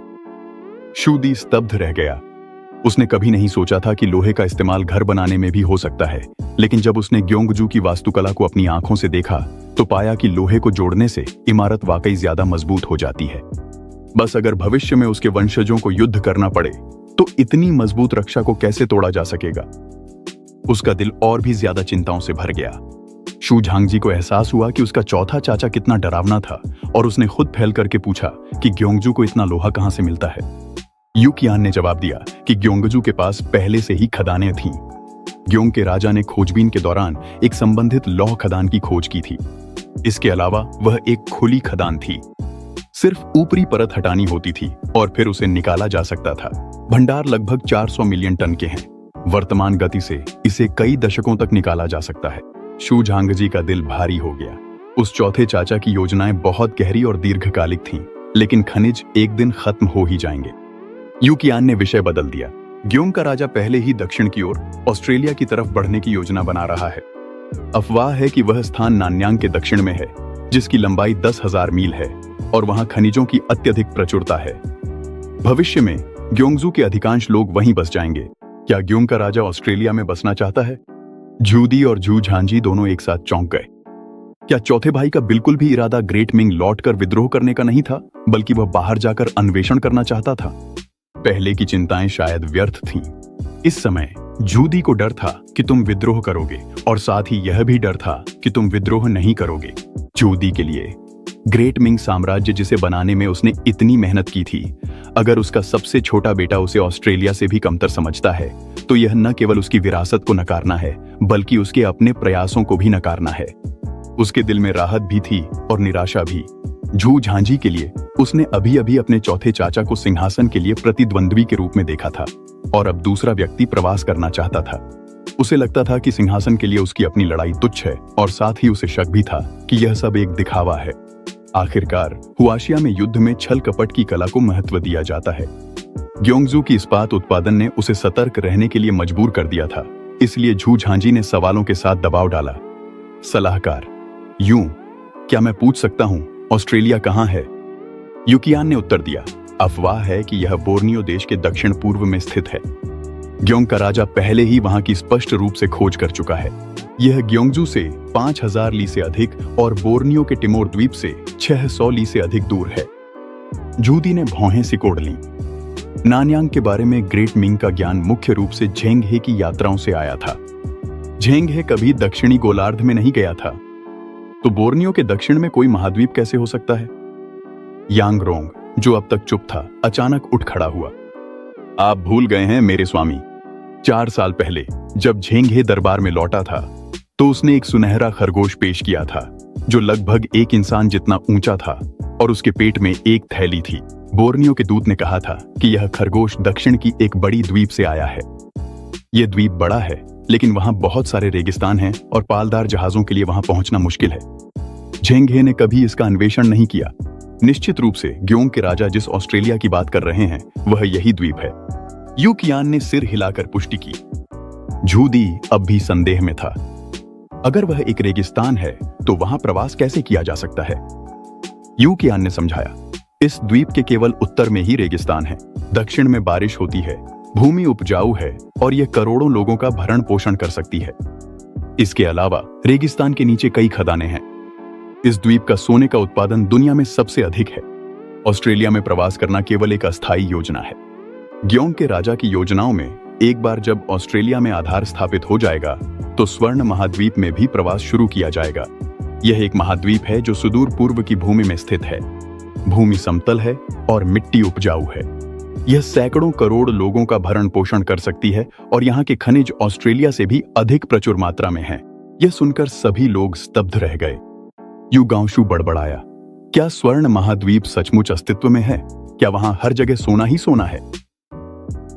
अचानक उसे महसूस हुआ कि अब सिंहासन उतना आकर्षक नहीं रह गया है। स्वर्ण महाद्वीप में जाकर आराम करना सम्राट बनने की कठिन मेहनत से कहीं अधिक आरामदायक है। झू झांझी ने ठंडे स्वर में कहा, इतना अच्छा कुछ हो ही नहीं सकता। लेकिन उसके दिल में वह मानता था कि उसका चौथा चाचा लोगों को अपने पक्ष में करने के लिए कहानियां गढ़ रहा है। लेकिन जूदी ने धीरे से अपनी दाढ़ी सहलाई। मुझे लगता है कि स्वर्ण महाद्वीप सचमुच अस्तित्व में हो सकता है। पूर्व में अवश्य ही कोई महाद्वीप होना चाहिए दादाजी। झू झांझी अधीर हो रहा था। यह तो साफ तौर पर बच्चों की कहानी है। बुजुर्ग ने इस पर विश्वास कैसे कर लिया? झांझी, कुछ मत कहो। जूदी ने अधीर झू झांझी को रोकने के लिए हाथ उठा दिया। वह अपने इस पोते को बहुत अच्छी तरह समझता था। उसे पता था कि वह तुम्हारी बातों को एक छलावा मानता है, लेकिन उसने देखा कि झू झांझी बहुत जल्दीबाजी कर रहा था। वह मानता था कि स्वर्ण महाद्वीप अस्तित्व में है, यूं चेन की वजह से नहीं, बल्कि इसलिए कि जब तुम 15 साल के थे तब तुमने पूर्व में एक महाद्वीप होने की बात कही थी। उस समय तुम्हारे पास धोखा देने का कोई कारण नहीं था। केवल उसके द्वारा तुम्हें ठुकराए जाने के बाद तुमने खुद ही उसका पता लगाने के लिए ग्योंगजू में जागीरदार बनने की मांग की थी। अब ग्योंगजू एक बंजर भूमि से उभर आया है। तुम्हारी बातें स्वाभाविक रूप से विश्वसनीय हैं। और भी महत्वपूर्ण बात यह है कि तुम्हारे सही होने को स्वीकार करना, यह मानना होगा कि उस समय वह गलत था। लेकिन सम्राट कभी गलत नहीं हो सकता। युकियान के जाने के बाद जूदी ने झू झांझी से पूछा, क्या तुम अपने चौथे चाचा पर भरोसा नहीं करते? झू झांझी घबराकर सिर झुका लिया। जूदी ने फिर से उसे उपदेश देने के लिए उंगली उठाई। तुम अजनबियों पर भरोसा न करो, लेकिन कभी भी अपने परिवार पर अविश्वास मत करो। इतिहास में कितने ही मामले नीच लोगों की निंदा के कारण बर्बाद हो गए हैं। सम्राट यांगवेन ने सिंहासन क्यों खो दिया? क्योंकि उसने अजनबियों पर भरोसा किया और अपने वफादारों को हटा दिया, लोगों की हत्या की, और उसने अपने ही परिवार पर भरोसा नहीं किया। भले ही शाही परिवार में सिंहासन के लिए प्रतिस्पर्धा हो, लेकिन भाई भाई के बीच हत्या नहीं होनी चाहिए। अगर वे एक दूसरे पर शक करेंगे तो जब कोई विदेशी दुश्मन आक्रमण करेगा और राजवंश गिर जाएगा तब भी तुम्हें अपने कबीले की मदद पर निर्भर रहना पड़ेगा। अगर तुम उन पर भरोसा नहीं करोगे तो भविष्य में मदद के लिए तुम किस पर निर्भर करोगे? झू झांझी ने सिर झुका लिया और अपनी गलती स्वीकार की। जूदी ने ठंडे स्वर में उसे डांटना जारी रखा। तुम केवल आधी कहानी जानते हो। ये मत सोचो कि कुछ संतुलन की रणनीतियां सीखकर तुम दुनिया को काटने की पट्टी पर रखी मछली की तरह समझ सकते हो। न तुम और न ही तुम्हारे दूसरे चाचा, तुम दोनों तुम्हारे पिता जितने सद्गुणी नहीं हो। वापस जाओ और सीखो कि कैसे महान सद्गुण सभी चीजों को संभालता है। याद रखो, एक व्यक्ति जिसके पास विश्वसनीयता नहीं है वह कुछ भी हासिल नहीं कर सकता। तुम्हारे चौथे चाचा ने ग्योंगजू में अपना साम्राज्य लाखों लोगों के विश्वास के आधार पर खड़ा किया था। दुनिया के विश्वास को केवल तुम्हारे परिवार को धोखा देने के लिए मैं कैसे तोड़ सकता हूं? अगर तुमने एक और असभ्य शब्द कहा तो जाओ और अनलेक्ट्स को 3000 बार लिखो। झू झांझी शर्म से लाल हो गया। आखिरकार उसे अपनी खुद की संकीर्णता का एहसास हुआ। उसने फिर पूछा, दादाजी, क्या सच में दुनिया में कोई ऐसा स्थान है जो सोने से भरा हो? झूदी ने उसकी ओर देखा और मुस्कुराया। चाहे वह जगह हो या ना हो, क्या हम पता नहीं लगा सकते अगर हम खोज करें? उसके दिल में एक महत्वाकांक्षा जन्म ले चुकी थी। महान मिंग की उपजाऊ जमीनें अब थक चुकी हैं। अगर सच में पूरब में कोई नया महाद्वीप है तो वह क्षेत्र विस्तार की एक शाश्वत उपलब्धि होगी जो हान और तांग राजवंशों से भी बड़ी होगी। हालांकि वह अब बूढ़ा हो चुका था, फिर भी वह अपनी बाकी जिंदगी में कुछ असाधारण करना चाहता था। जब वह यू युआनजांग से मिलेगा तब भी वह खुद को अब तक का सबसे महान सम्राट कहने पर गर्व कर सकेगा। यू कियान चाय लेकर वापस बग्गी में आया। उसने जूदी के समूह को उदास चेहरों के साथ देखा। सबको क्या हुआ है? कुछ नहीं। जूदी ने विषय बदल दिया। उसकी नजर चाय के प्याले पर पड़ी। क्या यह चाय क्योंगजो की उपज है? यू कियान मुस्कुराया और बोला, यह क्योंगजो की वुई पहाड़ी की चाय है। इसका रंग एम्बर जैसा है और इसमें दूध और शहद की खुशबू है। यह कियोंग के राजकुमार की पसंदीदा है। मेरे क्योंगजो में एक और खजाना है, बियर, जो जौ और हॉप्स से बनाई जाती है। ठंडी पीने पर यह गर्मी दूर करती है और आत्मा तक को ताजगी देती है। कितनी अजीब चीज है। युदी के मुंह में तुरंत पानी आ गया। जब हम शहर में प्रवेश करेंगे तो मुझे इसे जरूर चखना है, लेकिन पहले हमें अस्पताल जाना होगा ताकि यू गांशु की चोट का इलाज कराया जा सके।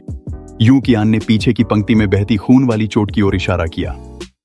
तभी यूदी को अपने दूसरे बेटे की याद आई और वह जल्दी से उसके बारे में पूछने लगा। यू गांशु इसके विपरीत भावुक हो गया।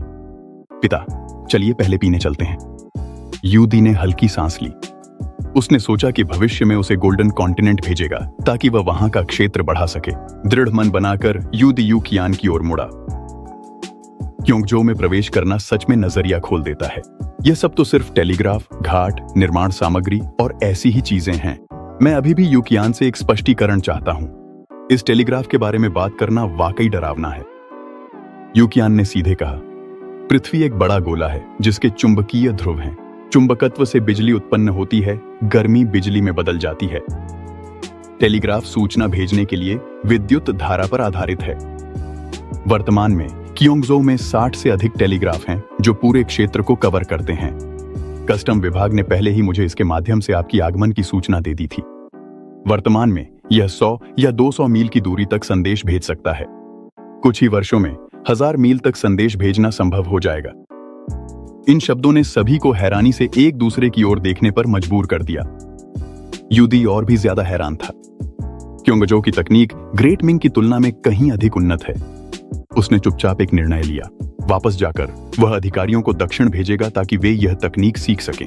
वह ग्रेट मिंग की सारी शक्ति को एकत्रित करेगा ताकि वह तकनीकी रूप से बराबरी कर सके। आखिर वह महान सम्राट योंगले अपने चौथे बेटे जितना अच्छा क्यों नहीं हो सकता? महाशयों, यह क्योंगसान रेलवे स्टेशन है। आइए, हम पहले ही क्योंगसान शहर में प्रवेश कर चुके हैं। जैसे ही ट्रेन रुकी, यू कियान रास्ता दिखाने के लिए उठ खड़ा हुआ, लेकिन यूदी और उसके बेटे थोड़े स्तब्ध थे। अभी भी ट्रेन में देखी गई चीजों में डूबे हुए थे। टेलीग्राफ, सीमेंट की फैक्ट्रियां, स्क्रू की फैक्ट्रियां, भाप की मशीनें। रास्ते में यू कियान ने जो नई नई बातें समझाईं, उन्होंने उनकी सृष्टि की धारणा को पूरी तरह बदल दिया था, खासकर ट्रेन ने। यह सिर्फ पानी उबालकर भाप बनाने जितना आसान नहीं है। सिर्फ सीलिंग के लिए इस्तेमाल होने वाला रबर भी गोल्डन कॉन्टिनेंट से मंगवाना पड़ा था। इसे प्राप्त करने के लिए कियोंगजो में 6 साल तक खेती करनी पड़ी थी। बियरिंग्स और गियर्स जैसे पुर्जों के लिए अनगिनत प्रारंभिक तकनीकों का समर्थन जरूरी था। उन्हें और भी ज्यादा हैरानी इस बात की थी कि इस सब की शुरुआत तुमसे हुई थी। डिजाइन के सारे नक्शे तुमने ही बनाए थे, मशीनें भी तुमने ही लोहारों का नेतृत्व करते हुए बनवाई थीं, मूलभूत सिद्धांत भी तुमने ही निकाले थे। कियोंगजो में अब लोग तुम्हें स्वर्ग से भेजा गया संत मानते हैं। वहां असहमति का एक शब्द भी बर्दाश्त नहीं किया जाता।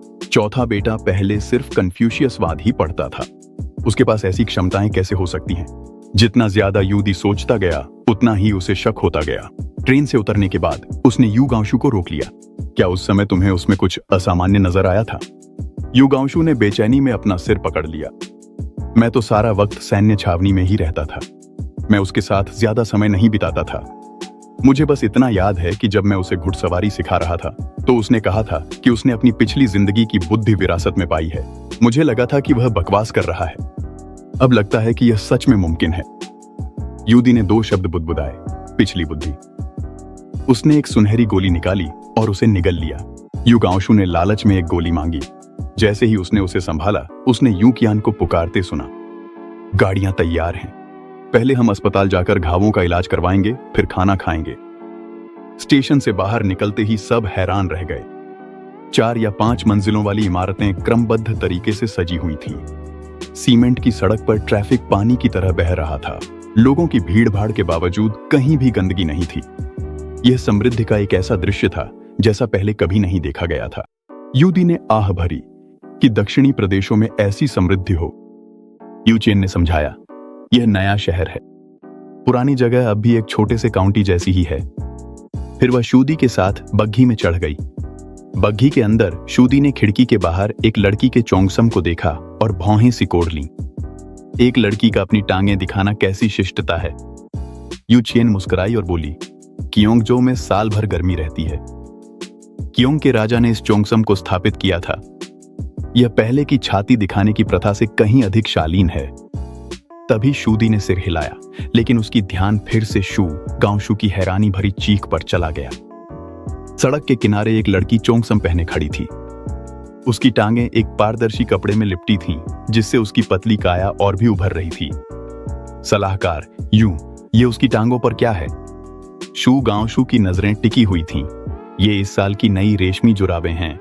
कियोंगजो की सभी महिलाओं को इन्हें पहनना पसंद है। जैसे ही यू चेन ने बोलना खत्म किया, उसने देखा कि शू गांशु की नजरें और भी ज्यादा टिकी हुई थीं। भीड़-भाड़ वाली सड़कों पर यातायात चल रहा था। शूदी की नजरें दोनों ओर की दुकानों की ओर आकर्षित हो गईं। कियोंगजो की दुकानें दामिंग की दुकानों जैसी नहीं हैं, जिनकी बड़ी-बड़ी प्रवेश द्वार होते हैं। यहाँ बस एक छोटी सी दरवाजा छोड़ा जाता है। दरवाजे के पास एक पारदर्शी शोकेस रखा गया है। ये कांच कियोंगजो की औद्योगिक नींव है। उसी साल उसने कांच और हस्तशिल्प बेचकर अपनी पहचान बनाई थी। यू चेन ने समय रहते समझाया, दामिंग में एक बड़ा कांच का टुकड़ा 100 ताइल का आता है। यहां सिर्फ 10 ताइल में मिल जाता है। सूदी का दिल भारी हो गया। अगर इसे लियांगवांग ले जाया जाए तो मुनाफा 10 गुना हो सकता है। इस रफ्तार से क्या दामिंग का सारा पैसा यहां नहीं आ जाएगा? उसे अच्छी तरह पता था कि दरबार के पास चांदी की कमी है और मुश्किलें दूर करने के लिए कागजी मुद्रा जारी कर रहा है। यह मूल्य अंतर उसके लिए स्वीकार करना मुश्किल था। महानुभाव बहुत अधिक चिंता कर रहे हैं। यू कियान ने सिर हिलाया। हालांकि कियोंगजो के उत्पाद सस्ते हैं, लेकिन वे आम लोगों के उपभोग की चीजें नहीं हैं। अधिकांश खरीदार अधिकारी और कुलीन लोग हैं। वे आमतौर पर अपना सोना और चांदी जमीन के नीचे दबा देते हैं। पैसे को चलन में रहने देना ही बेहतर है। कियोंगजो को दामिंग से लकड़ी और रेशम खरीदना पड़ता है। आखिरकार पैसा फिर से वापस आ जाएगा। यह लोगों को आय अर्जित करने में भी मदद कर सकता है और दरबार व्यापारिक कर वसूलता है। सूजीजी ने ठीक समय पर जोड़ा, दादा, पिछले कुछ वर्षों में लियांगवांग में कर वास्तव में काफी बढ़ गए हैं। उसी समय यू कियान ने खिड़की की ओर इशारा करते हुए कहा, हम अस्पताल पहुंच गए हैं, कृपया वाहन से उतर जाइए। सूदी ने सिर उठाया। उसने देखा कि कियोंगजो के N0 एक अस्पताल के साइनबोर्ड के नीचे एक ऐसी इमारत थी जिसकी भव्यता शाही चिकित्सा अकादमी से कहीं अधिक थी। यह क्लिनिक इतनी भव्यता से क्यों बनाई गई है? यू कियान ने समझाया, कियोंगजो के लाखों निवासियों की बीमारियों का निदान और इलाज सभी को अस्पताल में ही कराना पड़ता है। यहाँ 4 अस्पताल हैं, दर्जनों क्लिनिक हैं और फिर भी यह पर्याप्त नहीं है। लोग केवल इसकी छोटी जगह की शिकायत करते हैं, इसकी भव्यता की नहीं। सूदी को अचानक समझ आ गया, असल में वह इसकी तुलना डामिंग की क्लिनिकों के पैमाने से कर रहा था, यह जाने बिना कि कियोंगजो के अस्पताल पूरी आबादी की सेवा करते हैं। जब वह सोच रहा था कि क्या लोग इसे वहन कर सकते हैं, उसी समय सू गांवसू यूकियान के पास आया और फुसफुसाकर बोला, सलाहकार यूं, वह रेशमी मोजे कहाँ बिकते हैं? मैं अपनी पत्नी के लिए कुछ जोड़े खरीदना चाहता हूँ। यूकियान हैरान रह गया, फिर मुस्कुराकर बोला, वे हर जगह सड़क पर बिकते हैं। आपकी चोट का इलाज करना ज्यादा जरूरी है। वह अभी बोल ही रहा था कि बाहर से एक जोरदार चीख सुनाई दी, रास्ता छोड़ो, कुछ गंभीर हो गया है। कई लोग स्ट्रेचर लेकर दौड़ते हुए आए। स्ट्रेचर पर लेटे आदमी के शरीर में एक लोहे की छड़ आर पार हो गई थी।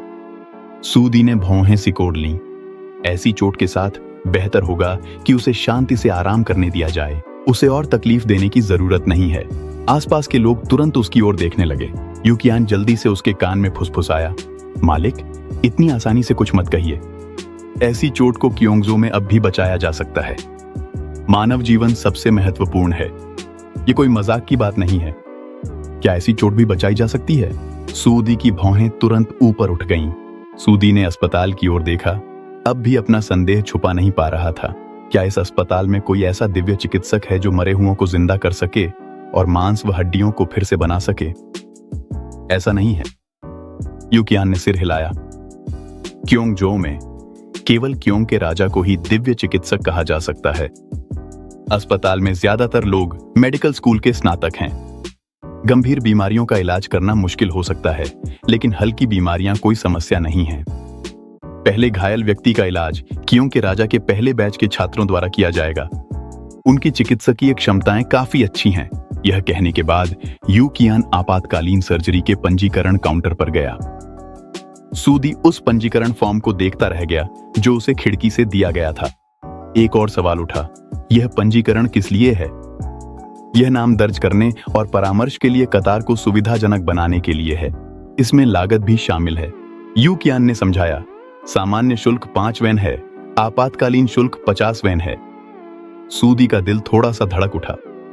डामिंग की क्लिनिकों में परामर्श शुल्क कम से कम कई चांदी के सिक्के होते हैं और कियोंगजो में यह इतना सस्ता है। जब वह सोच ही रहा था, उसने अस्पताल में मेडिकल छात्रों को जल्दी जल्दी चलते हुए देखा। फिर यूकियान ने कहा, लगता है उस व्यक्ति की चोट बहुत गंभीर है। अगर हमें विशेषज्ञ से परामर्श चाहिए तो हमें इंतजार करना होगा। एक मजदूर को अस्पताल इतनी अहमियत दे रहा है। झू गांवशू खुद को पूछने से रोक नहीं सके, ग्रेट मिंग में आम लोगों की जान उतनी कीमती नहीं मानी जाती जितनी कुलीनों की। ऐसा दृश्य वाकई असामान्य है। यूकियान मुस्कुराए। कियोंगसान में हम लोगों को प्राथमिकता देने के सिद्धांत पर काम करते हैं। कियोंग के राजा अक्सर कहते हैं, ना खुद को ज्यादा समझो, ना दूसरों को कम समझो। उन्होंने यहां तक कहा, जो बात तुम अपने लिए नहीं चाहते वह दूसरों के साथ मत करो, और यह मांग की कि ऊपर से नीचे तक सभी को समान रूप से व्यवहार किया जाए। वह खुद उदाहरण पेश करते हैं, कर चुकाते हैं और कानून का पालन करते हैं, और उनके अधीनस्थ स्वाभाविक रूप से उनका अनुसरण करते हैं। अस्पताल में अमीर गरीब का कोई भेद नहीं है। जान बचाना सबसे पहले है, बाकी सब बाद में आता है। इन बातों ने सभी को हैरान कर दिया। जूदी यह सिद्धांत कैसे नहीं जान सकते कि लोगों को प्राथमिकता देनी चाहिए, लेकिन महान मिंग के विद्वान कर नहीं देते और किसी को भी जनता के जीवन मरण की परवाह नहीं है। कियोंगसान की तरह यहां कैसे किया जा सकता है? उसने अस्पताल में व्यस्त लोगों को देखा और महसूस किया कि उसके चौथे बेटे ने जो किया है वह उसकी एक दयालु सरकार की समझ से कहीं आगे है। यहाँ निर्माण कार्य और जनता के साथ अच्छा व्यवहार दोनों एक साथ संभव हैं। आपातकालीन प्रतीक्षालय में बैठे हुए जूदी ने एक बार फिर आह भरी। चौथा बेटा बिल्कुल साधारण नहीं है। यांगरोंग ने तुरंत सिर हिलाकर सहमति जताई। कियोंग का राजा एक बुद्धिमान सम्राट है। उनकी राय में भले ही उसने अपने मन से अधिकारियों की नियुक्ति करना, नई स्कूलें खोलना, चोंगसम और रेशमी मोजे बनवाना जैसी निषिद्ध कार्रवाइयां की हैं, लेकिन ये सब परिस्थितियों के अनुसार तत्काल लिए गए फैसले हैं। इसके विपरीत असली कुंजी है लोगों के केंद्रित दयालु शासन, खुद कर चुकाकर और कानून का पालन कर उदाहरण प्रस्तुत करना, और साथ ही सभी के साथ समान व्यवहार करना। ऐसी कार्रवाइयां सभी छोटी मोटी विवादों को समाप्त करने के लिए पर्याप्त हैं। जूदी ने मजाक में कहा, पहले तुम कहते थे कि तुम्हें पूरी स्थिति का पता नहीं है, और अब इतनी जल्दी अपनी राय बदल ली। यांग रोंग ने झुककर अभिवादन किया। प्राचीन लोग कहते थे, एक धब्बा देखकर पूरे तेंदुए को जान लो। सिर्फ इस अस्पताल यात्रा को देखकर ही क्यों के राजा के चरित्र को जाना जा सकता है। झू दी ने झू गांव शू और झू झांझी की ओर रुख किया और देखा कि झू गांव शू की नजरें भटकी हुई थीं। वह गुजरती हुई नर्सों की टांगों को घूर रहा था। वे सफेद रेशमी मोजे पहने हुए थीं, जो सड़क पर पहने जाने वाले काले मोजों की तुलना में कुछ अधिक आकर्षक लग रहे थे। हरामी! झू दी गुस्से में आ गया और उसने झू गांव शू को एक थप्पड़ जड़ दिया। थप्पड़ की तेज आवाज ने इंतजार कक्ष को तुरंत शांत कर दिया। झू गांव शू ने हैरानी में अपना हाथ अपने चेहरे पर रख लिया। पिता, आप मुझे क्यों मार रहे हैं? तुम किस अश्लीलता को देख रहे थे? झू दी चिल्लाया। क्या वह सिर्फ रेशमी मोजे ही नहीं देख रहा था? झू गांव शू अभी भी खुद को सही ठहराना चाहता था। अचानक एक हल्की चीख सुनाई दी। सुनिए साहब, आप एक घायल व्यक्ति को क्यों मार रहे हैं? सभी ने मुड़कर देखा कि यू चेन एक सफेद कोट पहने एक युवती के साथ आ रहा है। युवती ने भौहें सिकोड़ लीं। चाहे कोई कितना भी बदकिस्मत क्यों ना हो, लोगों को मारना सही नहीं है, और अगर चोट और बढ़ गई तो। यह कहने के बाद वह झू गांव शू की ओर मुड़ी। आप ही घायल हैं, है ना? मेरे साथ आइए। झू गांव शू मन ही मन खुश हुआ और जल्दी से युवती के पीछे चल पड़ा। झू दी के पास से गुजरते हुए उसने आत्मसंतुष्ट भाव से मुस्कुराया, जिससे झू दी क्रोधित हो गया। वह स्वर्ग का भव्य पुत्र सबके सामने एक युवती द्वारा डांटा गया, लेकिन वह उसका विरोध भी नहीं कर सकता था। वह केवल हो शियान को कठोरता से देख सकता था, उसे इशारा करते हुए कि वह हस्तक्षेप करे, लेकिन हो शियान बहुत आहत महसूस कर रहा था। पहले तो सम्राट ने ही उसे बोलने नहीं दिया था, अब वह कैसे आगे बढ़ने की हिम्मत करता? झू दी ने अपना गुस्सा दबाया और यू चेन से पूछा, यह युवती कौन है? यू चेन ने समझाया, इनका नाम जियांग वांजुन है। यह चांगजो प्रांत की है। यह संस्थान में ड्यूटी पर तैनात विशेषज्ञ है। यह क्योंगजो की पहली चिकित्सा बैच की सबसे बेहतरीन छात्रा भी है। जूली अब भी संदेह में है। यह बहुत बड़ी नहीं है। क्या यह सच में मेरे बेटे का इलाज कर सकती है? चिंता मत कीजिए हुजूर, यह जन्मजात प्रतिभाशाली है। यह कियोंग के राजा के दक्षिण जाने के बाद सबसे पहले साथ जाने वालों में से एक है। इसकी चिकित्सकीय क्षमताएं असाधारण हैं। यह छोटी सी सर्जरी कोई समस्या नहीं होगी। जूली स्तब्ध है। उसे याद आता है जब चौथा भाई दक्षिण गया था, मैंने उसके साथ चांगजो के एक शाही चिकित्सक जियांग फू को भेजा था। क्या ऐसा हो सकता है कि यह जियांग वांजुन जियांग फू की बेटी है? मैंने यह भी सुना है कि यह चौथे भाई की प्रिय शिष्या है। वह तुरंत उठ जाता है। चलो चलकर एक नजर डालते हैं। जब सभी लोग यू कियान के साथ क्लिनिक में पहुंचते हैं, जियांग वांजुन जू की चोट का निरीक्षण कर रही होती है। ये तुम्हें कैसे लगी? झू गांव शू सामने खड़ी सुंदर और पीली जियांग वांजुन को एकटक देखता है। उसका दिल बेचैन हो उठता है और वह धीमे से कहता है, मैं एक चट्टान से टकरा गया था। जियांग वांजुन मुड़ती है और सफेद रंग की एक बोतल उठाती है। पहले घाव को साफ करना होगा, फिर मैं तुम्हें एनेस्थीसिया दूंगी और कुछ टांके लगाऊंगी। झू झांझी जिज्ञासा से पूछता है, यह क्या है? यू कियान समझाता है, यह अल्कोहल है। यह उच्च श्रेणी की शराब है, 75%। दुनिया में ऐसी बैक्टीरिया हैं जो नंगी आंखों से दिखाई नहीं देती। अगर वे शरीर में चली जाए तो सूजन पैदा कर देंगी। अल्कोहल उन्हें मार सकता है, जिससे घाव में संक्रमण नहीं होगा। जूली की आंखों में चमक आ जाती है। युद्ध के मैदान में अधिकांश सैनिक घावों में संक्रमण के कारण मरते हैं। अगर अल्कोहल से कीटाणु शोधन किया जा सके तो हताहतों की संख्या कम की जा सकती है। लेकिन यू कियान आगे कहता है, प्रभावी होने के लिए इसे 60% सांद्रता तक आसवित करना चाहिए। फिलहाल केवल क्योंगजो ही इसे बना सकता है। जूली में जो उम्मीद अभी अभी जगी थी वह फीकी पड़ जाती है। उसे लगता है कि क्योंगजो की अच्छी चीजें महान मिंग तो उनका अनुकरण शुरू भी नहीं कर सकता। अचानक क्लिनिक से झू गांव शू की दर्द भरी चीखें सुनाई देती हैं। सभी लोग देखते हैं। जियांग वांजुन भौहें चढ़ाए हुए एक कॉटन स्वैब पकड़े हुए हैं। इतने बड़े होकर भी क्यों चिल्ला रहे हो? ये इतना दर्द क्यों करता है? झू गांवचू अपना सिर पकड़कर चिल्लाता है, यह हाइड्रोजन पेरोक्साइड है। यह भी कीटाणु शोधन के लिए काम आता है। जियांग वांजुन बोतल को हिलाती है। कियोंग के राजा ने 17 साल की उम्र में दवा का स्वाद चखा था। इतनी बड़ी चोट के बावजूद उसने एक बार भी शिकायत नहीं की थी। क्या तुम्हें शर्म नहीं आती? झू गांवचू उकसाए जाने पर दांत भींच लेता है। आगे बढ़ो, करो। लेकिन अगले ही पल दर्द की चीखें फिर से गूंज उठती हैं। घाव साफ करने के बाद जियांग वानयुन एक नोट लिखती है और यू कियान से एनेस्थीसिया, सुई और धागा लाने के लिए कहती है। ज्यादा देर नहीं होती, यू कियान दवा लेकर लौट आता है। जियांग वानयुन कुशलता से दवा तैयार करती है और कांच की सिरिंज से झू गांवचू को इंजेक्शन लगाती है। यह देखकर जूली जल्दी से पूछता है, तुम क्या कर रही हो? यह एनेस्थीसिया है। यह किसी व्यक्ति की संवेदनशीलता को आंशिक रूप से खत्म कर सकता है। सर्जरी के दौरान अब दर्द नहीं होगा। जैसे ही यू कियान बोलना खत्म करता है, झांग फू, जो अब तक चुप था, हैरानी से बोल उठता है, एनेस्थीसिया के बाद सच में दर्द नहीं होता? जूली भी तुरंत घबरा जाता है। डिसइंफेक्शन केवल घावों के इलाज को बेहतर बनाता है, लेकिन अगर एनेस्थीसिया सच में दर्द को कम कर सकता है तो यह युद्ध क्षेत्र में चिकित्सा देखभाल को बदल सकता है। यह सैन्य सर्जरी के लिए एक शक्तिशाली हथियार है। एनेस्थीसिया ऐसा नहीं है कि यह दर्द को पूरी तरह खत्म कर दे, फिर भी किसी न किसी हद तक कुछ महसूस होगा। यू कियान झांग फू को समझाता है और जोड़ता है, एनेस्थीसिया को सामान्य और स्थानीय में बांटा जाता है। स्थानीय एनेस्थीसिया केवल घाव के क्षेत्र को सुन्न करता है। सामान्य एनेस्थीसिया व्यक्ति को बेहोश कर देता है और वह हिलडुल नहीं सकता, जैसे वह नशे में हो। इसलिए इसे युद्ध क्षेत्र में इस्तेमाल नहीं किया जा सकता। झांग फू तुरंत निराश हो जाता है। जूली की आंखों की चमक भी थोड़ी मंद पड़ जाती है। दोनों सैनिकों के दर्द से डर को दूर करने के लिए एनेस्थीसिया का इस्तेमाल करना चाहते थे, लेकिन इसके दुष्प्रभावों ने उस विचार को खत्म कर दिया है। लेकिन जूली जल्दी ही अपना मन बदल लेता है। सर्जरी के बाद दर्द को कम कर पाना अपने आप में एक बहुत बड़ा लाभ है। घायलों का इलाज युद्ध का एक महत्वपूर्ण कड़ी है। यह हुआ तो के माफई सान की तरह है। झांग रोंग अपनी दाढ़ी सहलाते हुए कहते हैं, ऐतिहासिक अभिलेखों में लिखा है कि वह पेट खोलकर आंतों को धो सकते थे। पहले इसे केवल एक किस्से के रूप में माना जाता था। अब क्योंगजो की चिकित्सकीय क्षमताएं देखकर लगता है कि यह परंपरा वहीं से आई है। यू कियान ने उत्तर दिया, श्रीमान सही कह रहे हैं। हुआ तुओ क्योंगजो चिकित्सा के संस्थापक हैं। ये सभी सर्जरी क्योंग के राजा द्वारा फिर से विकसित की गई थीं। तभी जूदी ने राहत की सांस ली।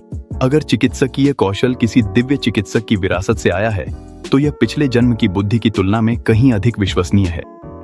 इस समय जियांग वानयुन ने झू गांवचू को एक पतली चादर से ढक दिया और घाव की टांकें लगाने लगी। जूदी ने अपने दूसरे बेटे से पूछा, क्या तुम्हें दर्द हो रहा है? झू गांवचू ने भारी आवाज में जवाब दिया, पिता, दर्द नहीं हो रहा, बस सिर में झुनझुनी सी महसूस हो रही है। यह उस तेज दर्द जैसा नहीं है जैसा हाइड्रोजन पेरोक्साइड से होता है। जूदी ने राहत महसूस की। वह सबको लेकर हॉल में इंतजार करने चले गए और देखा कि कमरे से नर्सें लगातार गहरे लाल रंग का पानी से भरे तसले बाहर निकाल रही थीं। वह वही मजदूर था जिसे लोहे की छड़ ने छेद दिया था, जिसका अभी भी इलाज चल रहा था। ऐसी चोट के बावजूद भी उसे बचाया जा रहा है। क्योंजो की चिकित्सा सचमुच असाधारण है। जूदी ने कहा, महान मिंग में ऐसी चोट को बहुत पहले छोड़ दिया गया होता। वह मुड़े और यू कियान से पूछने लगे, मिस जियांग, आपके जैसे डॉक्टर क्योंगजो में कितने हैं? उन्हें कितने साल पढ़ाई करनी पड़ती है? यू कियान ने जवाब दिया, चिकित्सा के छात्रों को 4 साल पढ़ाई करनी होती है और 1 साल की प्रैक्टिस करनी होती है। अब तक 1200 से अधिक लोग स्नातक हो चुके हैं। चिकित्सा अकादमी में 5400 लोग पढ़ाई कर रहे हैं। हर साल 1000 से अधिक लोग स्नातक हो सकते हैं। जूदी हैरान रह गए। महान मिंग की शाही चिकित्सा अकादमी के छात्रों को स्नातक होने में कम से कम 10 साल लगते हैं। क्योंगजो में 5 साल में ही वे ऐसे डॉक्टर तैयार कर सकते हैं जो स्वतंत्र रूप से ऑपरेशन कर सकें। अगर हम इसी पैमाने पर चलें तो 1200 लोग 1,20,000 की सेना की चिकित्सा देखभाल सुनिश्चित कर सकते हैं। घायलों की दर 1/3 तक कम की जा सकती है। उन्हें उन सैनिकों की याद आई जो उत्तर की अभियान में मारे गए थे और वे बुदबुदाए, जब मैं लौटूंगा तो मुझे भी एक चिकित्सा अकादमी स्थापित करनी चाहिए, लेकिन अच्छी तरह सोचने पर मैं अब बूढ़ा हो गया हूं। यहां तक कि अगर मैं अब से कोशिश भी करूं तो भी मैं महान मिंग को कितनी दूर तक ले जा सकता हूं। उसके दिल में अनायास ही एक उदासी उमड़ आई। क्लिनिक में चू गांवशू का चेहरा ढक दिया गया था। उसे बस इतना महसूस हुआ कि उसकी पेशानी पर रखी छोटी सी हथेली बहुत कोमल थी और उसका दिल खुशी से भर गया। न कोई दर्द था और न ही वह एक महिला डॉक्टर द्वारा इलाज करवाते हुए परेशान था। उसके मन में यह विचार आया कि जब वह अपने जागीर पर पहुंचेगा तो वहां भी केवल महिला डॉक्टरों वाला एक अस्पताल बनवाएगा। वह अपने विचारों में खोया हुआ था। तभी उसने बातचीत शुरू करने के लिए मुंह खोला। मैंने अब तक मिस का नाम नहीं पूछा है। यान वांगजुन हंस पड़ी। सर, आप अभी अभी क्योंगजो आए हैं, है ना? आप अभी भी पुरानी परंपराओं के अनुसार बात करते हैं। मेरा नाम जियांग गुआंगजुन है। चू गांशु अपने ज्ञान का प्रदर्शन करना चाहता था, लेकिन वह अटक गया। यह देखकर यान वांगजुन मुस्कुराते हुए बोली, गुआंग का अर्थ सुंदर होता है, जुन का अर्थ बांस होता है। क्या यही अर्थ है? चू गांशु ने जल्दी से जवाब दिया, जी हाँ, यही है। फिर उसने मौका देखकर पूछा, मिस, क्या आप शादीशुदा हैं? जैसे ही उसने यह कहा, यान वांगजुन की आवाज ठंडी हो गई। आप यह क्यों पूछ रहे हैं? चू गांशु ने समझाया, बस यह कि आप जैसी कोई युवती ग्रेट मिंग में अब तक शादी कर चुकी होती। यान वांगजुन ने टांके लगाते हुए कहा, क्योंगजो में यह महत्वपूर्ण नहीं है। महत्वपूर्ण है विवाह की स्वतंत्रता। जबरन विवाह की अनुमति नहीं है। अगर दोनों पक्ष एक दूसरे से प्रेम करते हैं तो वे पंजीकरण करा सकते हैं। अगर माता पिता विरोध करें तो पुलिस को बुलाया जा सकता है, और यहाँ तक कि उन्हें क्योंगजो से निष्कासित भी किया जा सकता है।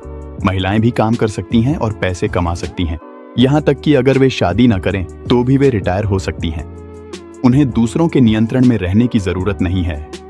चू गांशु बेहद हैरान था और उसने बिना शादी के उम्र सीमा के बारे में पूछा। यान वांगजुन ने जवाब दिया, पुरुष 30 साल की उम्र में और महिलाएं 28 साल की उम्र में ब्लाइंड डेट पर जाती हैं। अगर ब्लाइंड डेट सफल नहीं होती तो वे सिंगल रह सकते हैं। अगर वे 20 साल तक बीमा का भुगतान करते हैं तो वे रिटायर हो सकते हैं। बातचीत के दौरान ही सर्जरी खत्म हो गई और यान वांगजुन ने देखभाल के निर्देश देना पूरा कर दिया। चू गांशु अभी भी हार मानने को तैयार नहीं था। मिस, अगर आप शादीशुदा नहीं हैं तो क्या इसका मतलब है कि आपके दिल में कोई नहीं है? यान वांगजुन ने बेरुखी से कहा। शिन चीजी ने कहा, मैं हरी भरी पहाड़ियों को देखता हूं, कितनी मनमोहक हैं ये। क्योंकि प्रेम में असफल कहानियों से भरा हुआ है, ऐसी बातें पूछना बेकार है। चू गांशु का दिल आधा ठंडा पड़ गया। वह स्तब्ध और उलझन में बाहर निकल गया। चूदी ने उसे जाने के लिए कहा। उसने यू चेन को एक सुनसान कोने में घसीट लिया। उसने जल्दी से पूछा, श्रीमान यू चेन, मिस जियांग किसके लिए भावनाएं रखती हैं? यू चेन ने कड़वाहट से मुस्कुराते हुए कहा, मैं आपसे छुपाने की हिम्मत नहीं करता। मुझे भी नहीं पता, लेकिन क्योंगचाओ में एक कहावत है, क्योंगचाओ की युवतियां अक्सर प्यार में पड़ जाती हैं और हर 10 में से 8 या 9 क्योंग के राजकुमार से प्रेम करती हैं। चू गांशु वहीं स्तब्ध रह गया। उसने यह वाक्य बुदबुदाया। उसने कभी सोचा भी नहीं था। यान वांगजुन के दिल में जो व्यक्ति था वह उसका अपना चौथा भाई था। सभी अस्पताल से बाहर निकल आए। संध्या ढल रही थी। यू चेन मुस्कुराया और बोला, पहले मैं आपको खाने की गली में ले जाऊंगा, वहां रात का खाना खाएंगे। रात के खाने के बाद मैं आपको गेस्ट हाउस में आराम करने के लिए ले जाऊंगा। रथ में चू गांशु ने अचानक पूछा, क्योंग की राजकुमारी हु गुआंग की बेटी है ना? मैंने सुना है कि क्योंगचाओ की युवतियां अक्सर क्योंग के राजकुमार पर मोहित रहती हैं। मुझे आश्चर्य है कि क्या मेरे चौथे भाई ने इन वर्षों में कोई उपपत्नी रखी है। मिंग शाही परिवार में केवल 25 वर्ष की उम्र में, और यदि संतान न हो तभी उपपत्नी रखी जा सकती है। तुम्हारी उम्र तो केवल 24 है, उपपत्नी रखना तो निषेध का उल्लंघन है। जैसे ही यू चेन ने यह सुना, वह उसकी मंशा समझ गया। उसने मुस्कुराते हुए जवाब दिया, क्योंग के राजकुमार सबसे वफादार व्यक्ति हैं। शादी के बाद से उनके केवल एक बेटा और एक बेटी ही राजकुमारी से हुए हैं। वे दोनों 7 से ज्यादा अलग रहे हैं और उन्होंने कभी कोई उपपत्नी नहीं रखी। पति पत्नी के बीच का स्नेह बहुत गहरा है। यह सुनकर चूदी संतुष्ट होकर सिर हिलाया। उसे अपने 5 साल के पोते चू जानमू की याद आ गई। उसकी आवाज चिंता से भरी हुई थी। चू जानयी, जो उसके बगल में था, यह सुनकर खुश नहीं लग रहा था। जैसे ही वह विषय बदलने वाला था, उसे एक अजीब सी खुशबू आई। दादाजी, कितनी अच्छी खुशबू आ रही है, चू जानयी ने सूंघते हुए कहा। चूदी और चू गांशु भी होश में आ गए। उन्होंने एक के बाद एक उस खुशबू के स्रोत के बारे में पूछा। यह शोरबे की खुशबू है, यू चेन ने समझाया। यह खुशबू मिर्च से आ रही है।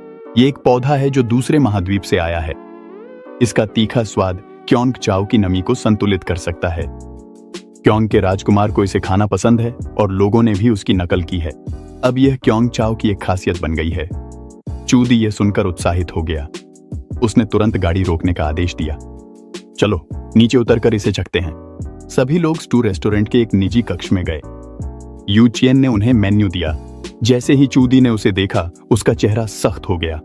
मेन्यू में बीफ क्यों है? ये शब्द सुनकर सभी चौंक गए। मिंग राजवंश में हल चलाने वाला भैंसा एक रणनीतिक संसाधन है। बिना अनुमति के उन्हें मारना एक गंभीर अपराध है। चूदी ने हमेशा कृषि को बहुत महत्व दिया है। निस्संदेह यह बात उसकी संवेदनशीलता को छू गई थी। इसी मौके का फायदा उठाकर चू गांवशू ने समस्या खड़ी करने की कोशिश की। हमारे राजवंश के शाही रसोई घर में भी बीफ नहीं है, और क्यों के राजकुमार को इसे सबसे पहले खाने की हिम्मत कैसे हुई?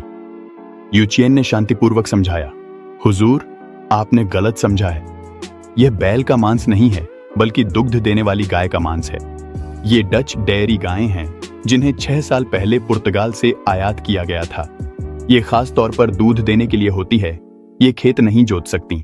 दूध देने की उनकी क्षमता कम होने के बाद उन्हें मारना अपव्यय नहीं माना जाता। चू गांवशू फिर भी इस बात पर विश्वास नहीं कर रहा था। यांग रोंग ने अपनी दाढ़ी सहलाते हुए जोड़ा, यूनिक सानबाओ ने एक बार कहा था कि पुर्तगाल के कुलीन लोग आमतौर पर बीफ स्टेक खाते हैं। ठीक से सोचें तो सच में इस तरह की विशेष नस्ल की गायें होती हैं। इन बातों ने झू दी के संदेह दूर कर दिए। वह सिर हिलाते हुए बोला, अगर ऐसा है तो चलो इसे आजमाते हैं। जूदी ने बीफ की मीट बॉल्स और चिकनाईदार बीफ चुना। जब उसने किताब और आंतें देखी तो उसका माथा सिकुड़ गया। इन अंतड़ियों को खाने की क्या जरूरत है? स्टू में अंतड़ियां तो जरूर होनी चाहिए। यूकियान ने मुस्कुराते हुए कहा, किताब लिब्रिलो तो केयोंग के राजकुमार की पसंदीदा डिश है। इसे डुबोने के बाद यह बेहद कुरकुरी और स्वादिष्ट हो जाती है। जब उसने सुना कि उसके बेटे को यह पसंद है तो उसने भी इसे चुन लिया। बहुत जल्दी 2 स्वादों वाला स्टू का बर्तन मेज पर ला दिया गया। लाल शोरबा उबल रहा था। सफेद शोरबा गाढ़ा और पौष्टिक था। सभी ने डर के साथ लाल शोरबे की ओर देखा। यूकियान ने दिखाया कि किताब लिब्रिलो को कैसे डुबोना है। इसे 7 या 8 बार डुबोना ही काफी है। अगर इसे ज्यादा देर पकाया गया तो यह सख्त हो जाएगा। खाने के बाद उसने संतुष्टि का भाव दिखाया। यह देखकर झांग फू ने भी इसे चखा। मुंह में डालने के बाद उसने पहले भौहें सिकोड़ लीं। इसके तुरंत बाद उसकी आंखें चमक उठीं। बहुत स्वादिष्ट, वाकई में बहुत स्वादिष्ट। यह देखकर सभी ने संकोच करना छोड़ दिया। चॉपस्टिक्स किताब लिब्रिलो की प्लेट से लेने के लिए आपस में होड़ कर रहे थे। हॉट पॉट रेस्टोरेंट के प्राइवेट केबिन में हैरानी की आवाजें लगातार आ रही थीं। कितना गर्म है, कितना गर्म है, लेकिन किसी ने भी अपनी चॉपस्टिक्स नहीं रोकी। लिब्रिलो और बीफ एक के बाद एक बर्तन में डाले जा रहे थे। सैन्य जनरल होने के नाते वे लालच के साथ खा रहे थे। यहां तक कि झूदी ने भी अपनी सम्राट की छवि को नजरअंदाज कर दिया। मन मर्जी से खाते पीते रहे। जितना ज्यादा खाते, तीखापन उतना ही ज्यादा लुभावना हो जाता था। सभी एक ऐसी स्थिति में आ गए थे कि खाना भी चाहते थे, लेकिन तीखापन भी महसूस कर रहे थे। रुकने का यह चक्र तीखापन को और भी बढ़ा देता था। आखिरकार जूदी ने अपनी चॉपस्टिक्स नीचे रख दी। हाँफते हुए बोले, यह व्यंजन बहुत ज्यादा तीखा है। यह स्वादिष्ट है, लेकिन ज्यादा खाना मुश्किल है। झू झांझी, जिनके होंठ लाल हो गए थे, ने जल्दी से पूछा, अधिकारी, यूं क्या आपके पास तीखापन कम करने के लिए कुछ है? मेरे पास बियर और नारियल पानी है। यूकियान ने किसी को पेय लाने का आदेश दिया। सबसे पहले नारियल पानी परोसा गया। सभी ने एक घूंट चखा। हल्की मिठास और दूधिया खुशबू ने तुरंत तीखापन दूर कर दिया। यहां तक कि जूदी ने भी प्रशंसा में सिर हिलाया। फिर उसने बियर की ओर देखा, जो झाग के साथ एक एम्बर रंग का तरल था। जूदी ने संदेहपूर्ण भाव दिखाया। जू झांझी ने पहल करते हुए उसे छका। एक घूंट चखने के बाद उसने भौहें सिकोड़ लीं। कड़वी और कसैली। यूकियान मुस्कुराए और उदाहरण प्रस्तुत किया। बियर का असली स्वाद समझने के लिए उसे बड़े घूंट में पीना चाहिए। यह कहते हुए उसने बियर एक ही घूंट में पी ली। जू झांझी ने उसकी नकल की और एक बड़ा घूंट लिया। तुरंत ही उसे ताजगी और मीठा सा स्वाद महसूस हुआ। यह एहसास बेहद तरोताजा करने वाला था। स्वादिष्ट। पूरा शरीर तरोताजा महसूस करने लगा। यह देखकर जूदी ने भी एक गिलास चखा। वास्तव में इसका स्वाद अनोखा था। सभी ने अपने गिलास उठाए और जाम टकराए। बियर ने तीखापन कम कर दिया और माहौल को और भी खुशनुमा बना दिया। खाने पीने का नया दौर और भी ज्यादा आनंददायक था। यहां तक कि झू गांवशू, जो तीखा बर्दाश्त नहीं कर सकते, वे भी कई पैग पीने से खुद को रोक नहीं पाए। आरक्षित कमरे में गिलास आपस में टकरा रहे थे। खिड़की के बाहर लालटेनें पहले ही जल चुकी थीं। सड़कें बेहद जीवंत थीं। झूदी थोड़ा नशे में था। अपनी कुर्सी पर टिके हुए उसने आह भरी, मैं जिस सांसारिक दुनिया की समृद्धि की कल्पना करता हूं वह बस यही है। यह सांसारिक माहौल ठीक वैसा ही है जैसा किसी समृद्ध युग की कल्पना में होना चाहिए।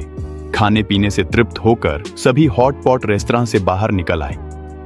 अब देर रात हो चुकी थी, लेकिन क्योंगजो की सड़कें अभी भी जगमगा रही थीं और चहल पहल से भरी थीं। युदी ने संदेह से पूछा, क्या रात में भी यहां इतनी रौनक रहती है? क्या क्योंगजो में रात का कर्फ्यू नहीं है? पहले तो था, बाद में शहर का कर्फ्यू हटा दिया गया। यू कियान ने समझाया, रात का बाजार शाम से लेकर तड़के तक खुला रहता है। गर्मियों में यह पूरी रात चलता है और सुबह तक जारी रहता है।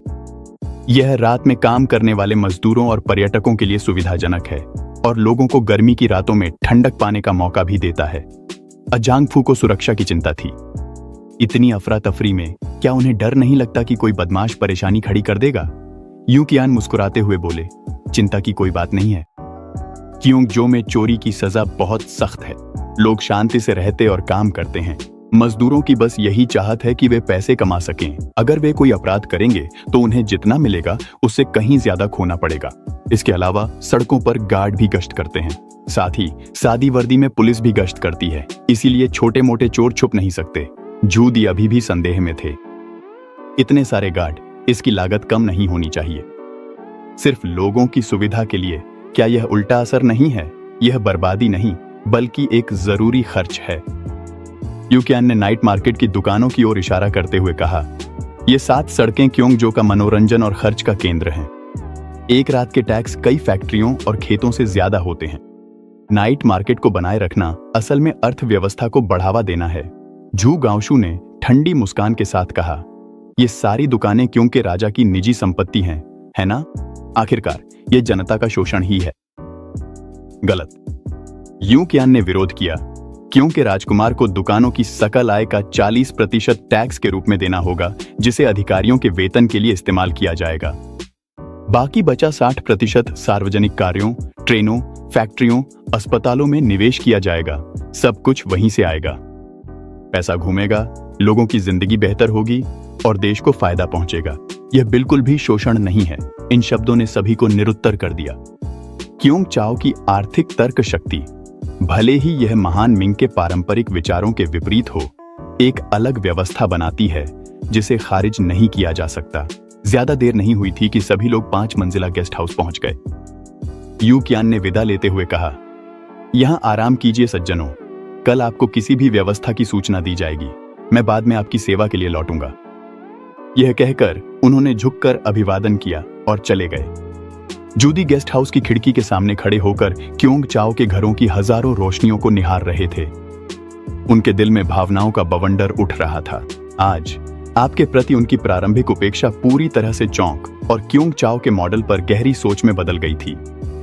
सीमा शुल्क, रेलवे स्टेशन, अस्पतालों से लेकर स्टील मिलों और नाइट मार्केट तक क्योंगचाओ का हर स्थान उनकी महान मिंग के प्रति धारणा को तोड़ रहा था। जो बात उन्हें सबसे ज्यादा घुटन महसूस करा रही थी वह यह थी कि आपने जो आर्थिक विकास और शासन की नीतियां लागू की थीं, वे एक ऐसा रास्ता खोल रही थीं जिस पर पहले कभी कोई नहीं चला था। इसके मुकाबले महान मिंग, जिसे उन्होंने बनाने में कड़ी मेहनत की थी, चाहे उसने पिछली राजवंशों से सीखा हो, शासन में सुधार किया हो, सेना को मजबूत किया हो, सीमाओं का विस्तार किया हो, शास्त्रों की पुनर्समीक्षा की हो और अपनी शक्ति का प्रदर्शन किया हो, फिर भी वह घोड़ों से खींची जाने वाली गाड़ियों के युग में ही थी और तांग व सोंग राजवंशों से उसमें कोई बुनियादी अंतर नहीं था।